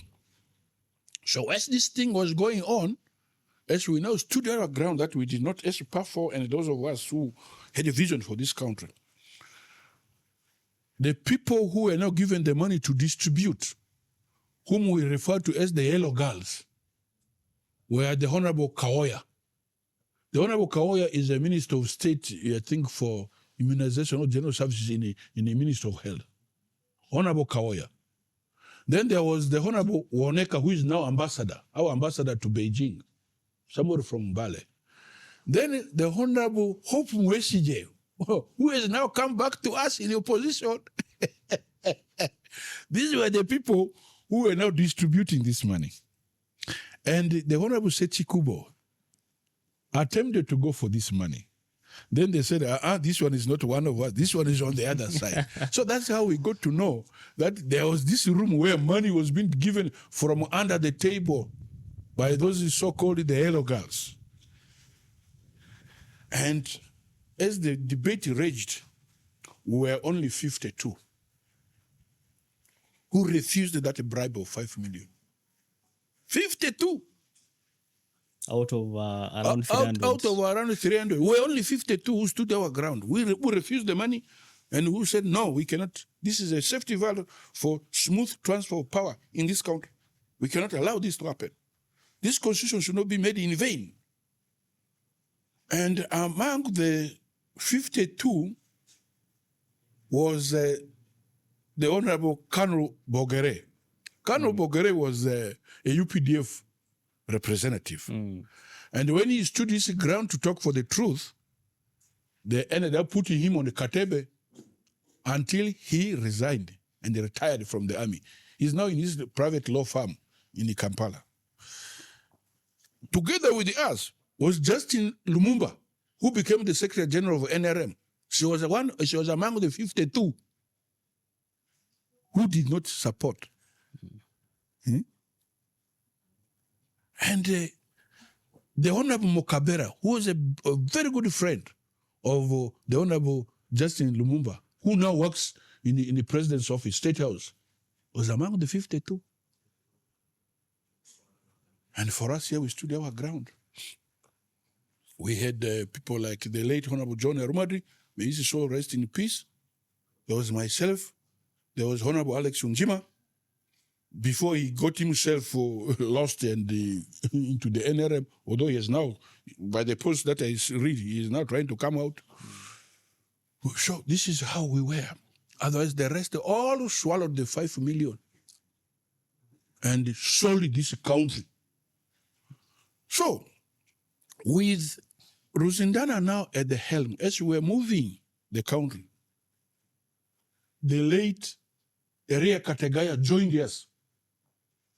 Eria Kategaya joined us in Ipafo. Even we were together in Mbarara. When we were now talking to the public about, how this country is being driven and somebody wants to be a life president, because this is the beginning. And from that time to date, we have seen it. The life presidency is now clear on the screen. You can now see. So this is something which is started long ago. So, from PAFO, which had brought people from different political belongings, is now the time when we decided to form a party. The Honorable Winnie Byanyima had wanted that we bolster support. We don't form a new party, but we support DP. I had been the chairman of DP parliamentary. And I had bought that idea to some extent, but why now I had to leave DP was when the law required that political parties must be registered. And the President General of DP, the late Dr. Kawanga Semogrere, may his soul rest in peace, came up and said, DP can never be registered. DP is an old party, it can never be registered under the law. Then I told Dr. Semogrere, I said, Doctor, you are in the evening hours of your political life. I have just left civil service at a very tender age to come into politics. Do you mean I should have no grounding and identification with the political party? Now that my own, to which I have belonged ever since my student days, I have traversed this country with you, campaigning for you as the youth wing. Now you don't want us to have this party registered? He said no. So when he said he did not want the party registered, I called a press conference in Fairway Hotel. When I called this press conference in Fairway Hotel, I threw in the towel. I said, from now on, you're no more DP. I can no longer flog a dead horse which can never rise up to give me a lift. Because if the law says we must register and someone says we must not register, it therefore means there is no organization. To hell with you. As I threw in the towel, a fight ensued in the DP headquarters in an Africa House. DP people fought, police from CPS had to go and quell them. Because the issue now was, people were saying, but you people are frustrated. This man has done a lot for us, this and that. They did that. But before that, the late Dr. Kawanga Semogrere, when I was the chairman, DP parliamentary group, had a rift with Francis Bwenje. Francis Bwenje was the Secretary General of DP when I was still a student leader. They broke off. When they broke off, they brought on a board Mose Mariano Drameto from Moyo. Semogrere brought him as his Secretary General, while legally the other man still remained. So there was that rift of leadership, a fight. And I used to drive every weekend to Ruti, Mbarara. I remember that time I had a Mark II UAD 482D. I used to drive to Mbarara to meet Mose Boniface Byanyima, the national chairman of the party. Every weekend I would drive. Once I start in the negotiations, I hit a block, I hit a rock here, I will go and consult him. How do we go from here? And that is how I got to know the Byanyima family in and out, including his late wife, Jetutu Byanyima. And I can say without any fear of contradiction, these people told me a lot about President Museveni, because President Museveni grew up in their house. Even this name, Tihababurwa, I got to know it in 2002. from the late Mzee Byanyima. Because that time Mzee Byanyima said, names follow. Museveni's name, his true name is Tihapaburwa, which means a man who cannot be advised, a man who does not listen. If he was a Logara, he would have been called Ereko. That is the translation of his name. Yeah. A person who does not listen, who does not take advice. That is the meaning of Tihapaburwa. Mzee Byanyima told me these things those days. Eh? So even how he went to Mozambique to fight, how during the fighting, how he came home thumping his chest that he had now killed a Muzungu and therefore nobody will now stand his way. Mzee Byanyima told me all that. Even some of the clips on where he has repeated this, some of the statements can be got in the YouTube. That this man is a loner, he's not advisable, he believes in himself, and all of this were there. While even I was still chairman of DP parliamentary group, I also had a role to play when I was invited as a Doha delegate, Democratic Union of Africa. It's a global organization to which political parties which are center-right belong. I remember I was invited for a meeting. I went with my Secretary for Foreign Relations, Honorable Norbert Mao. Went to Nairobi. We held a long, day-long, week-long meetings in the Stanley Hotel. That was the time where we went to bolster support for the late Mwai Kibaki, His Excellency Mwai Kibaki. Because Kenyans were increasingly becoming really tired and oppressed by the regime of the late Daniel Arap Moi. They wanted liberation. The way we are tired of President Museveni's regime here. Kenyans were tired. So we took that meeting to Nairobi so that all these other partners should come together and give support to the late Emilio Mwai Kibaki. And while we were there, I had the opportunity to interface with a number of people. People like Raila Odinga, people like the late Kariuki. Kariuki was the Minister of Internal Affairs at a personal, unfortunately he's passed out, at a personal level. He even told me how he helped President Museveni smuggle guns. The late Kariuki, R.G. Kariuki, short, brown, very good-hearted man. Was that time, before that he served as a Minister for Internal Affairs and Security. So he told me all those things about how they contributed to President Museveni. So from there, we went into that time. You remember the political arrangement in Kenya called it NAC? Called it NAC. And the Kenyan papers came out that the Ugandan MPs were busy campaigning for Mwai Kibaki. Who were those MPs? It was Wadri and Mao. Because we had been spotted in the nomination venues, doing all the mobilizations and the rest of it. So, this is the journey I have gone. Now, from Opafo, when we agreed that we now form a political party, we had those of us from DP, we had those from UPC, we had those from the movement like Rosindana, we had those from Reform Agenda like Okumu Reagan, we had those from NDA. NDA was a political organization of Karuhanga Chapa. I don't know whether you can recall that history. Karuhanga Chapa. So we now went and put our heads together. And our first meeting, which was for the formation, was on this place in Entebbe Road. So what is it called? Entebbe Road on this side. It's a famous, I'll remember the name. We had our meeting there. Where was Dr. Kizza Besigye? Dr. Kizza Besigye was in South Africa, Pretoria. He was in Pretoria. We formed the FDC when he was not here. He was not here. Actually, I was a part of the team that was sent to Nairobi. I mean, to South Africa to go and talk to Besigye to come back. I remember. Was he in exile? He was in exile. He was in exile. He was in exile in South Africa. I remember that time when those of General Muntu, Rosindana was there, and then we had Odongo Tour was there. We went. I remember when Besigye was talking about the maladministration in Uganda, this and that. My word to him, which I still even can say when he's around, was I told him, please, Dr. Besigye, if you want Uganda liberated, you must accept to be a martyr. You cannot liberate Uganda from South Africa. We must all come home and do all that we can in order to weaken this regime and bring it on its knees. So, and when we now form the FDC,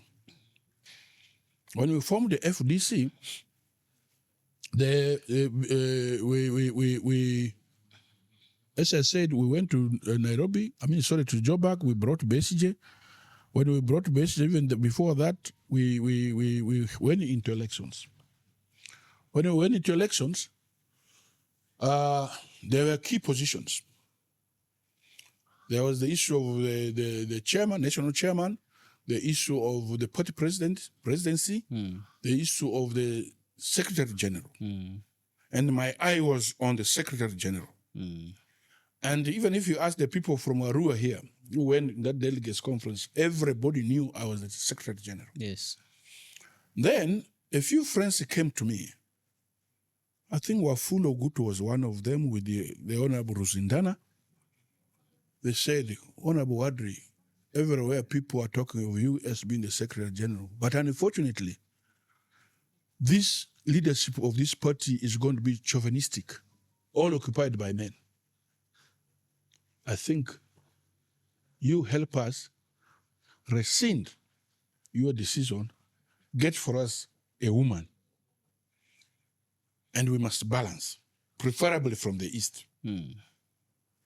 Then I went to my friend, my sister-in-law, the Honorable Alice Alaso. I said, hey, Alice, you're from the place where my wife comes from. You're from Teso. I want to step down for you. I want you to pick interest to come. I want to promote you as the Secretary General. The Honorable Alice Alaso says she has no experience of administration. She has not campaigned. I said, don't worry. The votes which are mine are I just say one word, and the region, they will be yours. And I will offer myself as your deputy to help you in the administration of that office and how to establish it. Reluctantly, she accepted. So I promoted the Honorable Alice Alaso with the other friends. We said, no, this is the one. She's a woman from the East. She now comes from the East. Now the presidency is going to come from the West. The chairman is going to come from the center. Then we are going to have one vice president for the North, another vice president for East, another vice president for West. So that this party is deeply rooted in all corners of this country. And that we did. And then we started moving from region to region, even districts, popularizing FDC. And indeed, after we had popularized the FDC and we brought now Besigye, we brought Dr. Besigye at the nick of time. This was in 2005. I remember when we brought him, he was brought in and we registered him as a voter in Najana Kumbi offices. Electoral Commission came there, he was registered there as a voter. Then we started the regional and county-wide mobilizations, which we all did. We came to the north, we went to the east, finally, when we were now in our leg to the west, hell fell loose on us. I remember that day when we reached Mbarara, but from Rukungiri side, when we came, signs were loud and clear that government wanted to arrest Dr. Besigye. So we came, and I was in my car with the late Honorable John Erumadri. We slept in Mbarara. There used to be a place on a main street of Mbarara, called Classic Hotel. Classic Hotel belonged to a man who was friendly to us in the opposition. So we slept there. Meanwhile, there were those we told Jack Sabiti, who was the right-hand man of Dr. Besigye. We told them, please stay at bay. Don't travel at night. They also stayed at bay somewhere. Then the following day, with the Honorable John Arumari the late, we set off. We came to Kampala. By the time we reached Kampala, tension was already building. And that very evening, as Dr. Besigye attempted to come to Kampala, he was arrested from around the Chengera area there. Coming Chengera area there, that's where the soldiers clambered on him. And they got him from there to reach CPS. I don't know how many hours it took. I was in the CPS with the Honorable Regan Okumu. I was tear gassed to the extent that I had to fall down without a breath. Then Regan came and told these police officers, he said, you don't know, the man whom you are tear gassing here may be your next Minister for Internal Affairs, who will be your boss. What is all of this? If you go back, you'll see the whole photo, my photo on the Monitor newspaper when they did that to me. Yes, CPS. I regained my strength. Dr. Besigye was brought.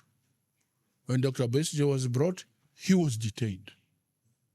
And the preferred charges against him, those were concocted charges. That of rape. The issue of rape was slapped against him. And the present chairman of Electoral Commission, Justice Simon Biabakama, who is now a judge of the Court of Appeal, was the one who prosecuted Dr. Besigye. Yes. He was the state attorney who prosecuted Dr. Besigye. And it now came to a stage where, after the arrest and detention of Dr. Besigye on a remand in Luzira, a serious matter on which he cannot be released on bail, the legal question therefore came. Can a person who has been charged be allowed to be nominated? And at that time, the Minister for Justice and Attorney General, because it was still one ministry, Minister of Justice and Attorney General, was the late Professor Makubia. And he was being deputized by the Honorable Adolf Mweshije. Yes. So this legal battle now comes. Makubia, the senior minister, comes up to say, no, he cannot be nominated. And then Adolf Mweshije says, no, he can be nominated. He is innocent until proved guilty. So they said, no, he can be nominated. When finally it was agreed that he be nominated, on the nomination day, after signatures had been collected, while he was in detention, other people also went and collected other signatures, and they said, if they don't nominate Dr. Besigye, if the government refuses to nominate Dr. Besigye, General Mugisha Muntu should be nominated. And then Muntu came up and said, no, he cannot allow himself to be nominated. It will be like a betrayal. If they don't nominate Besigye, let us all remain without a presidential candidate. Because for him to be nominated instead of Besigye will be like we people who are outside the prison, we have betrayed our own. Let us stand by him. So good enough when the legal opinion was that he be nominated. We said, okay, he's in Luzira, but where this campaign poster. So we put a chair. We brought a chair, we put his poster there. Engineer Winnie Bianyima was there. Anselm, the son, was also there, brought. The presidential candidate is there, the family members are this. So Dr. Besigye was nominated. And when he was nominated, after some time, they released him on a bail. We started the campaigns. You will go in the field, they want him in the court the following day. Poor man will be driven at night. And this was a routine thing. You know, when you concoct stories, when you concoct a case against a person without any evidence, deeply in your heart knowing that such a crime has not been committed, but you just want a person very unfairly prosecuted, God remains in charge. Finally, Dr. Besigye was acquitted of all these charges. You know what happened, even some of the witnesses who were being brought. You remember the other cases where witnesses were being brought with the hearing gears on their heads tied, what? God remains in charge.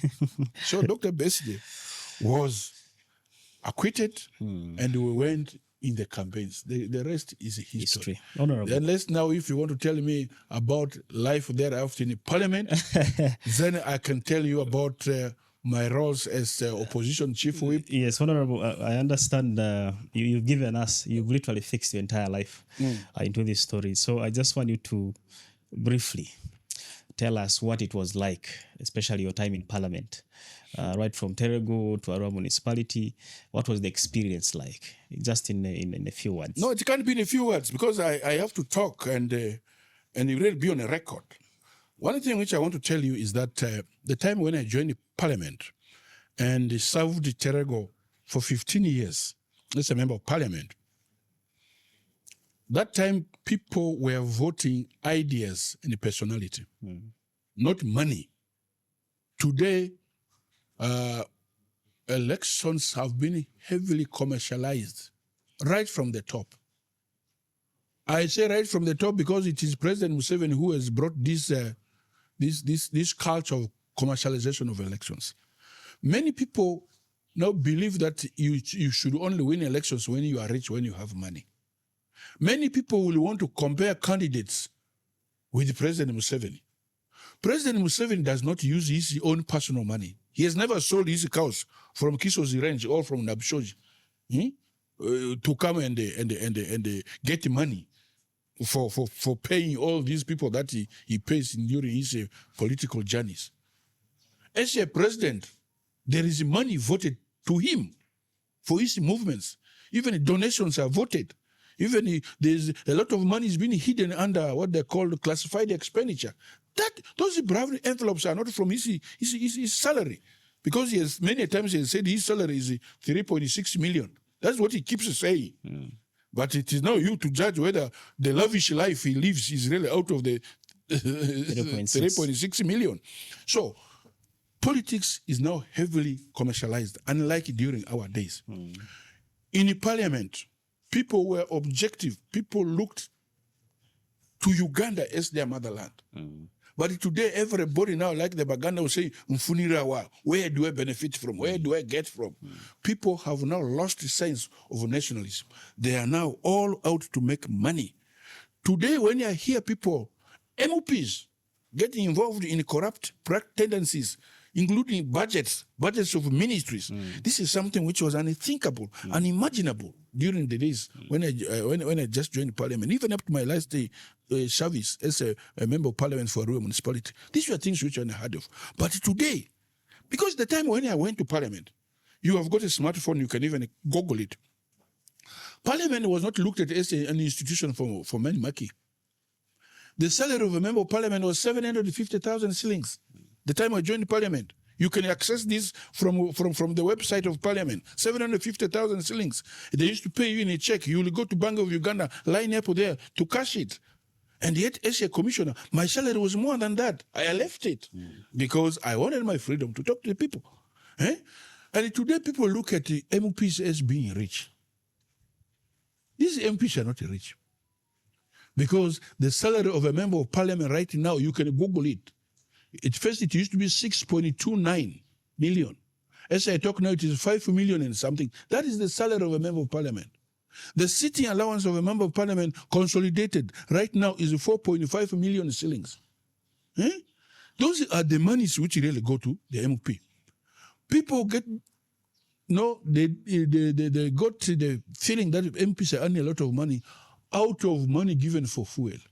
Money given for fuel is determined by the distance of the constituency, the farthest point of that constituency from Kampala. And you cannot count that as your money, because with that money you're expected to put fuel into your what? Into your vehicle. So it ceases to be your money. Really. The days when I was the MP for Arua Municipality, the moment I reach the airfield, I'm outside my area. The moment I reach what they call Air Japan, I'm outside. So when I drive that side, I'm driving on my own, no longer within. Yes. So people need to understand this. And I keep telling people, if MPs are said to be rich, how come I've seen MPs being taken to prison, to civil prison, for debts of 10 million, of 20 million? Me, who has gone to prison, I know life in Luzira. I know the life of prison in Igulu, where I was taken in 2018. I know. If you have money, who can allow himself or herself to go to prison, knowing very well the conditions of staying in prison? So it is a delusion. MPs are not the heaviest paid people in this country. And even that little that the MPs are given, it is not their money. It is the same electorate who are now coming up, oh, hospital bills, oh, school fees, oh, I've no house, rent has defeated me, oh, food, oh. I mean, really, things which are not supposed to be the responsibility of a member of parliament are all being heaped on these poor men and women. I say this, I'm not in the parliament, but I know what is there. I know what is there, and all I'm talking, you can access it in this IT world. You can access it anywhere when you just go to the website of Parliament. You can access it. So politics has been heavily commercialized, and our Ugandans today, I don't think really understand and appreciate the meaning of their vote. You're a grown-up person. You sell your body and soul for 500 shillings, for 1,000 shillings. You vote for a person whom you know does not have the capacity, a person whom you know will never come back even to listen to your problems, because you've been given 1,000 shillings and you suffer for 5 years. That 1,000 shillings denies you good health, denies you a good road, denies you good water, education. It denies you education. I mean, really, let our people get to know that this issue of commercialization and you voting for a person because he has given you 500 shillings or 1,000 shillings is something which kills your own aspirations and your own feelings as a human being. And therefore, I would really pray that people should go for issues. Go for someone who can do the lobbying with the government, a person who can talk on your behalf, a person who stands for the truth. Many times people have ever voted because of money. And after a month or so, you find soldiers at the gates of the people whom they have voted in. And then they come up to say, well, I bought my votes. Don't come to me. Don't disturb me. I don't know you. So really, let Ugandans wake up. Vote on issues. What is the manifesto provision of this candidate? What does he want to do for you? That should be the cardinal thing. And working for you is not just solely for you, but working with you. Yeah? So this business of, oh, I'm voting because he has given me 500 shillings, or I'm voting because at the end of the day, it does not help you. It worsens your situation. Number two, the Chinese have a saying that never give fish to a hungry man. Rather, give him skills how to fish, so that the skill remains with that person forever. And that person at any one time wants to feel like eating fish, can go and fish. But the moment you give fish to a person because he's hungry today, how about it tomorrow? How many times are you going to give him fish because he's hungry? But once you give such a person skills, it is more long-lasting. But this money, 1,000 that you are getting today, who is going to be carrying tea on his head? So our people need to wake up and really appreciate that, yes, you can ask for this, but go for issues. Go for a person whom you know has the capacity. Parliament, from the French word, le palier, is a house for talking. It's not a house for sleeping. I can tell you this without any fear. There are people who you saw the scorecard Yes. You saw the scorecard. Have you seen the scorecards of the past? I have some copies.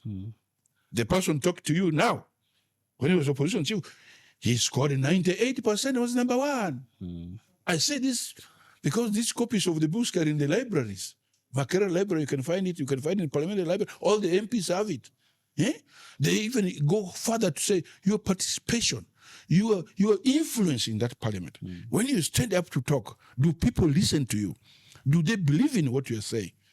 Do they look at you as a person with experience, talking out of knowledge?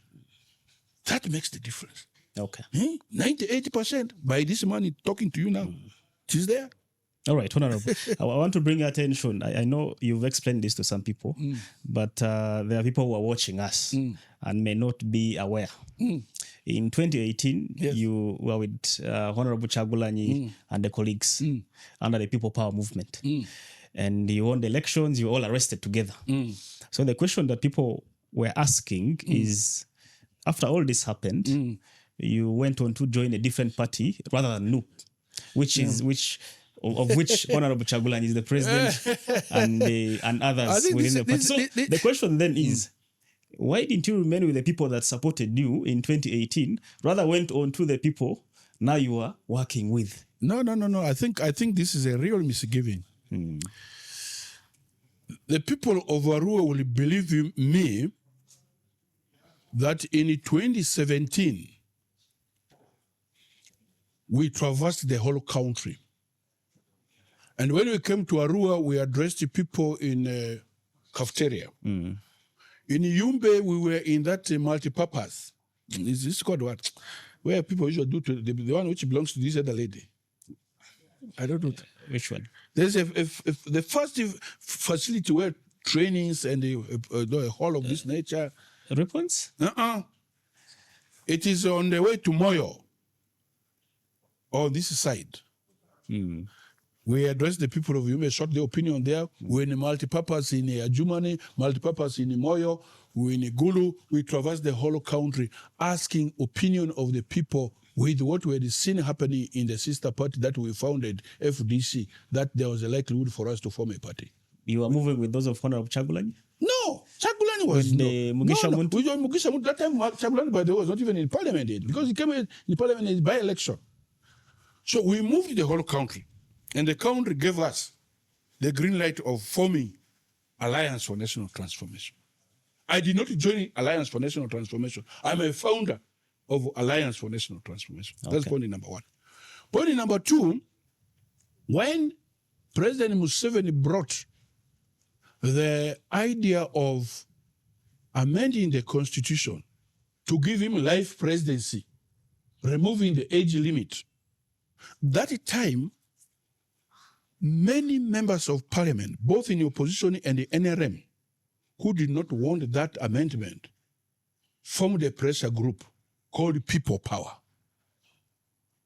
People Power was a pressure group for members of parliament and the public who did not want.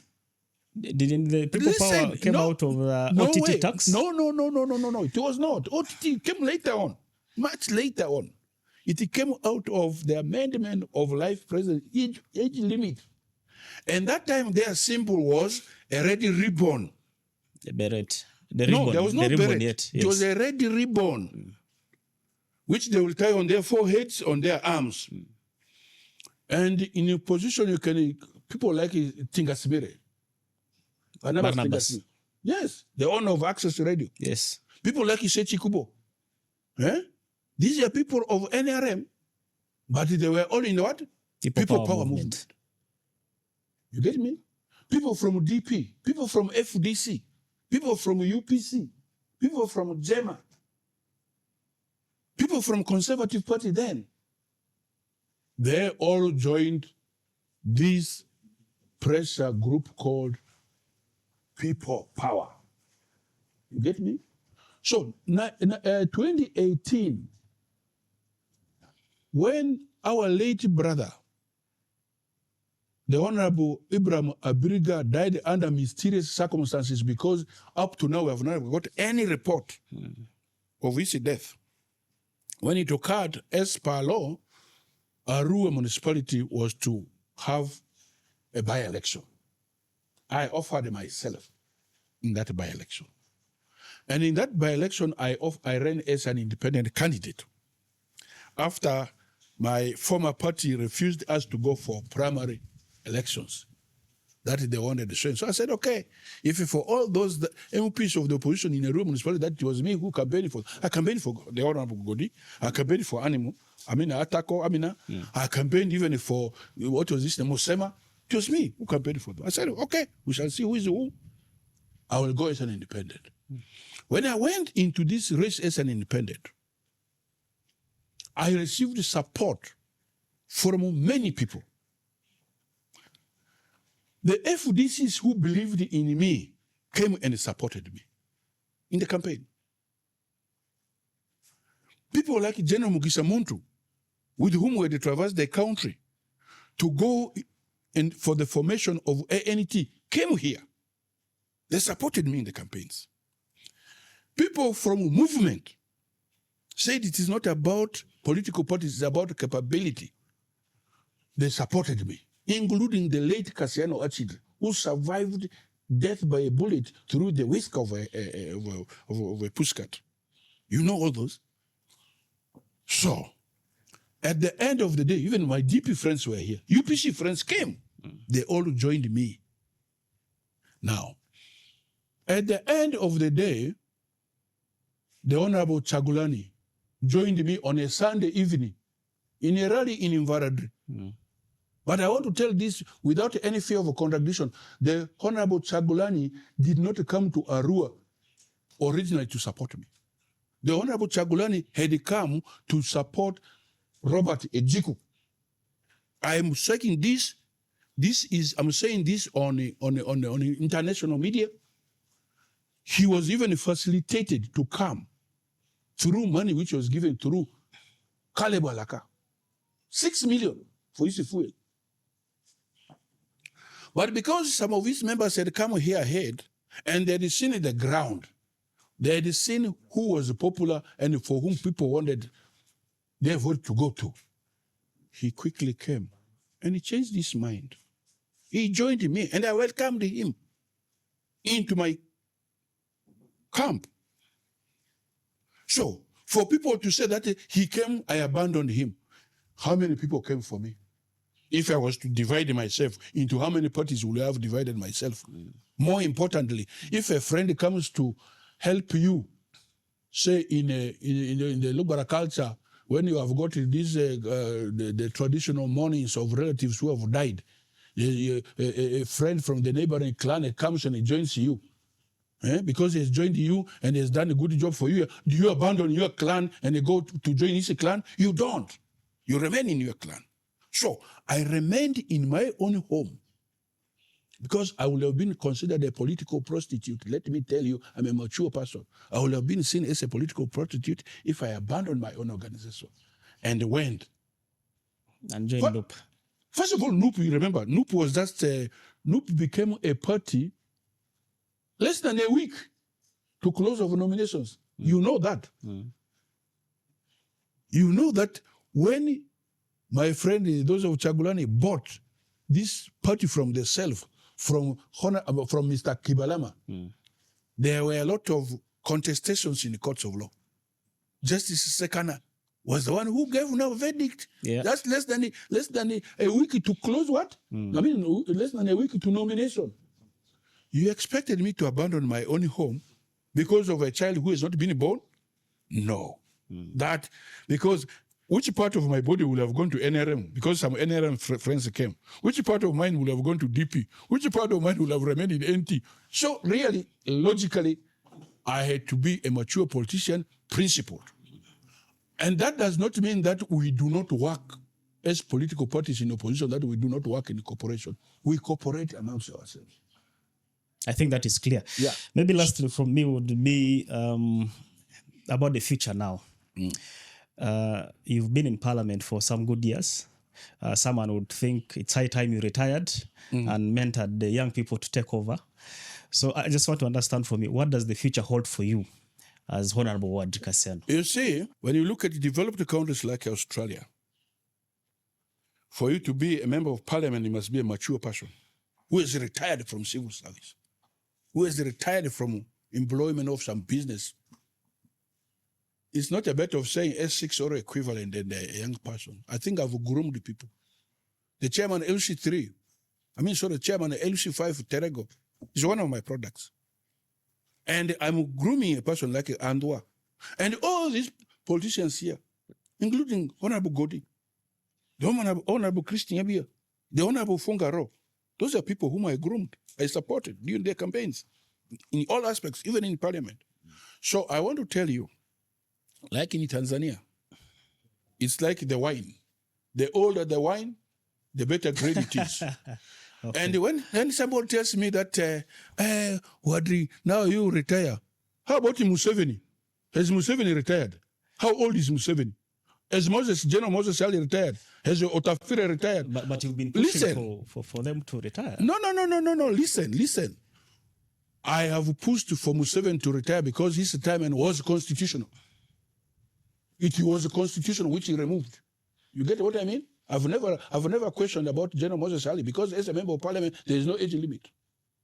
There is no age limit in the constitution. For Museveni, he removed it because he had clocked that. Yeah? That's why I say he is very selfish because that was what he should not have done. And for me, it is people who will determine. You know, when you are going on a hunting expedition, as I told you, I looked after cows up to the time when I was in the university. And even during my university life, during holidays, I will come and look after cows. And in the process of looking after cows, you'll be a hunter. You'll go with the bows and arrows. You'll go with your dogs. You know Ujimata, baboon? Yes, I do. If you find a baboon in the forest and you are to give it a real run, don't go with a puppy. It will have that puppy for breakfast, lunch, and supper. It will never be moved. It will never even fear. So are you saying, but when you go with a mature dog, it knows this one can also bite. So are you saying that you're contesting? I'm contesting in Arua Central Division. As a member of parliament? As a member of parliament. Thank you. I have said that repeatedly. Even on the radio, when people ask me, I said I'm not lying down. I'm standing. All right. In Arua Central. It's been a good conversation we've had. And viewers, we've come to the end of our conversation. It's been a pleasure having you follow through. We shall be doing this every Wednesday at 8 p.m. So join us again next week on Wednesday. Thank you.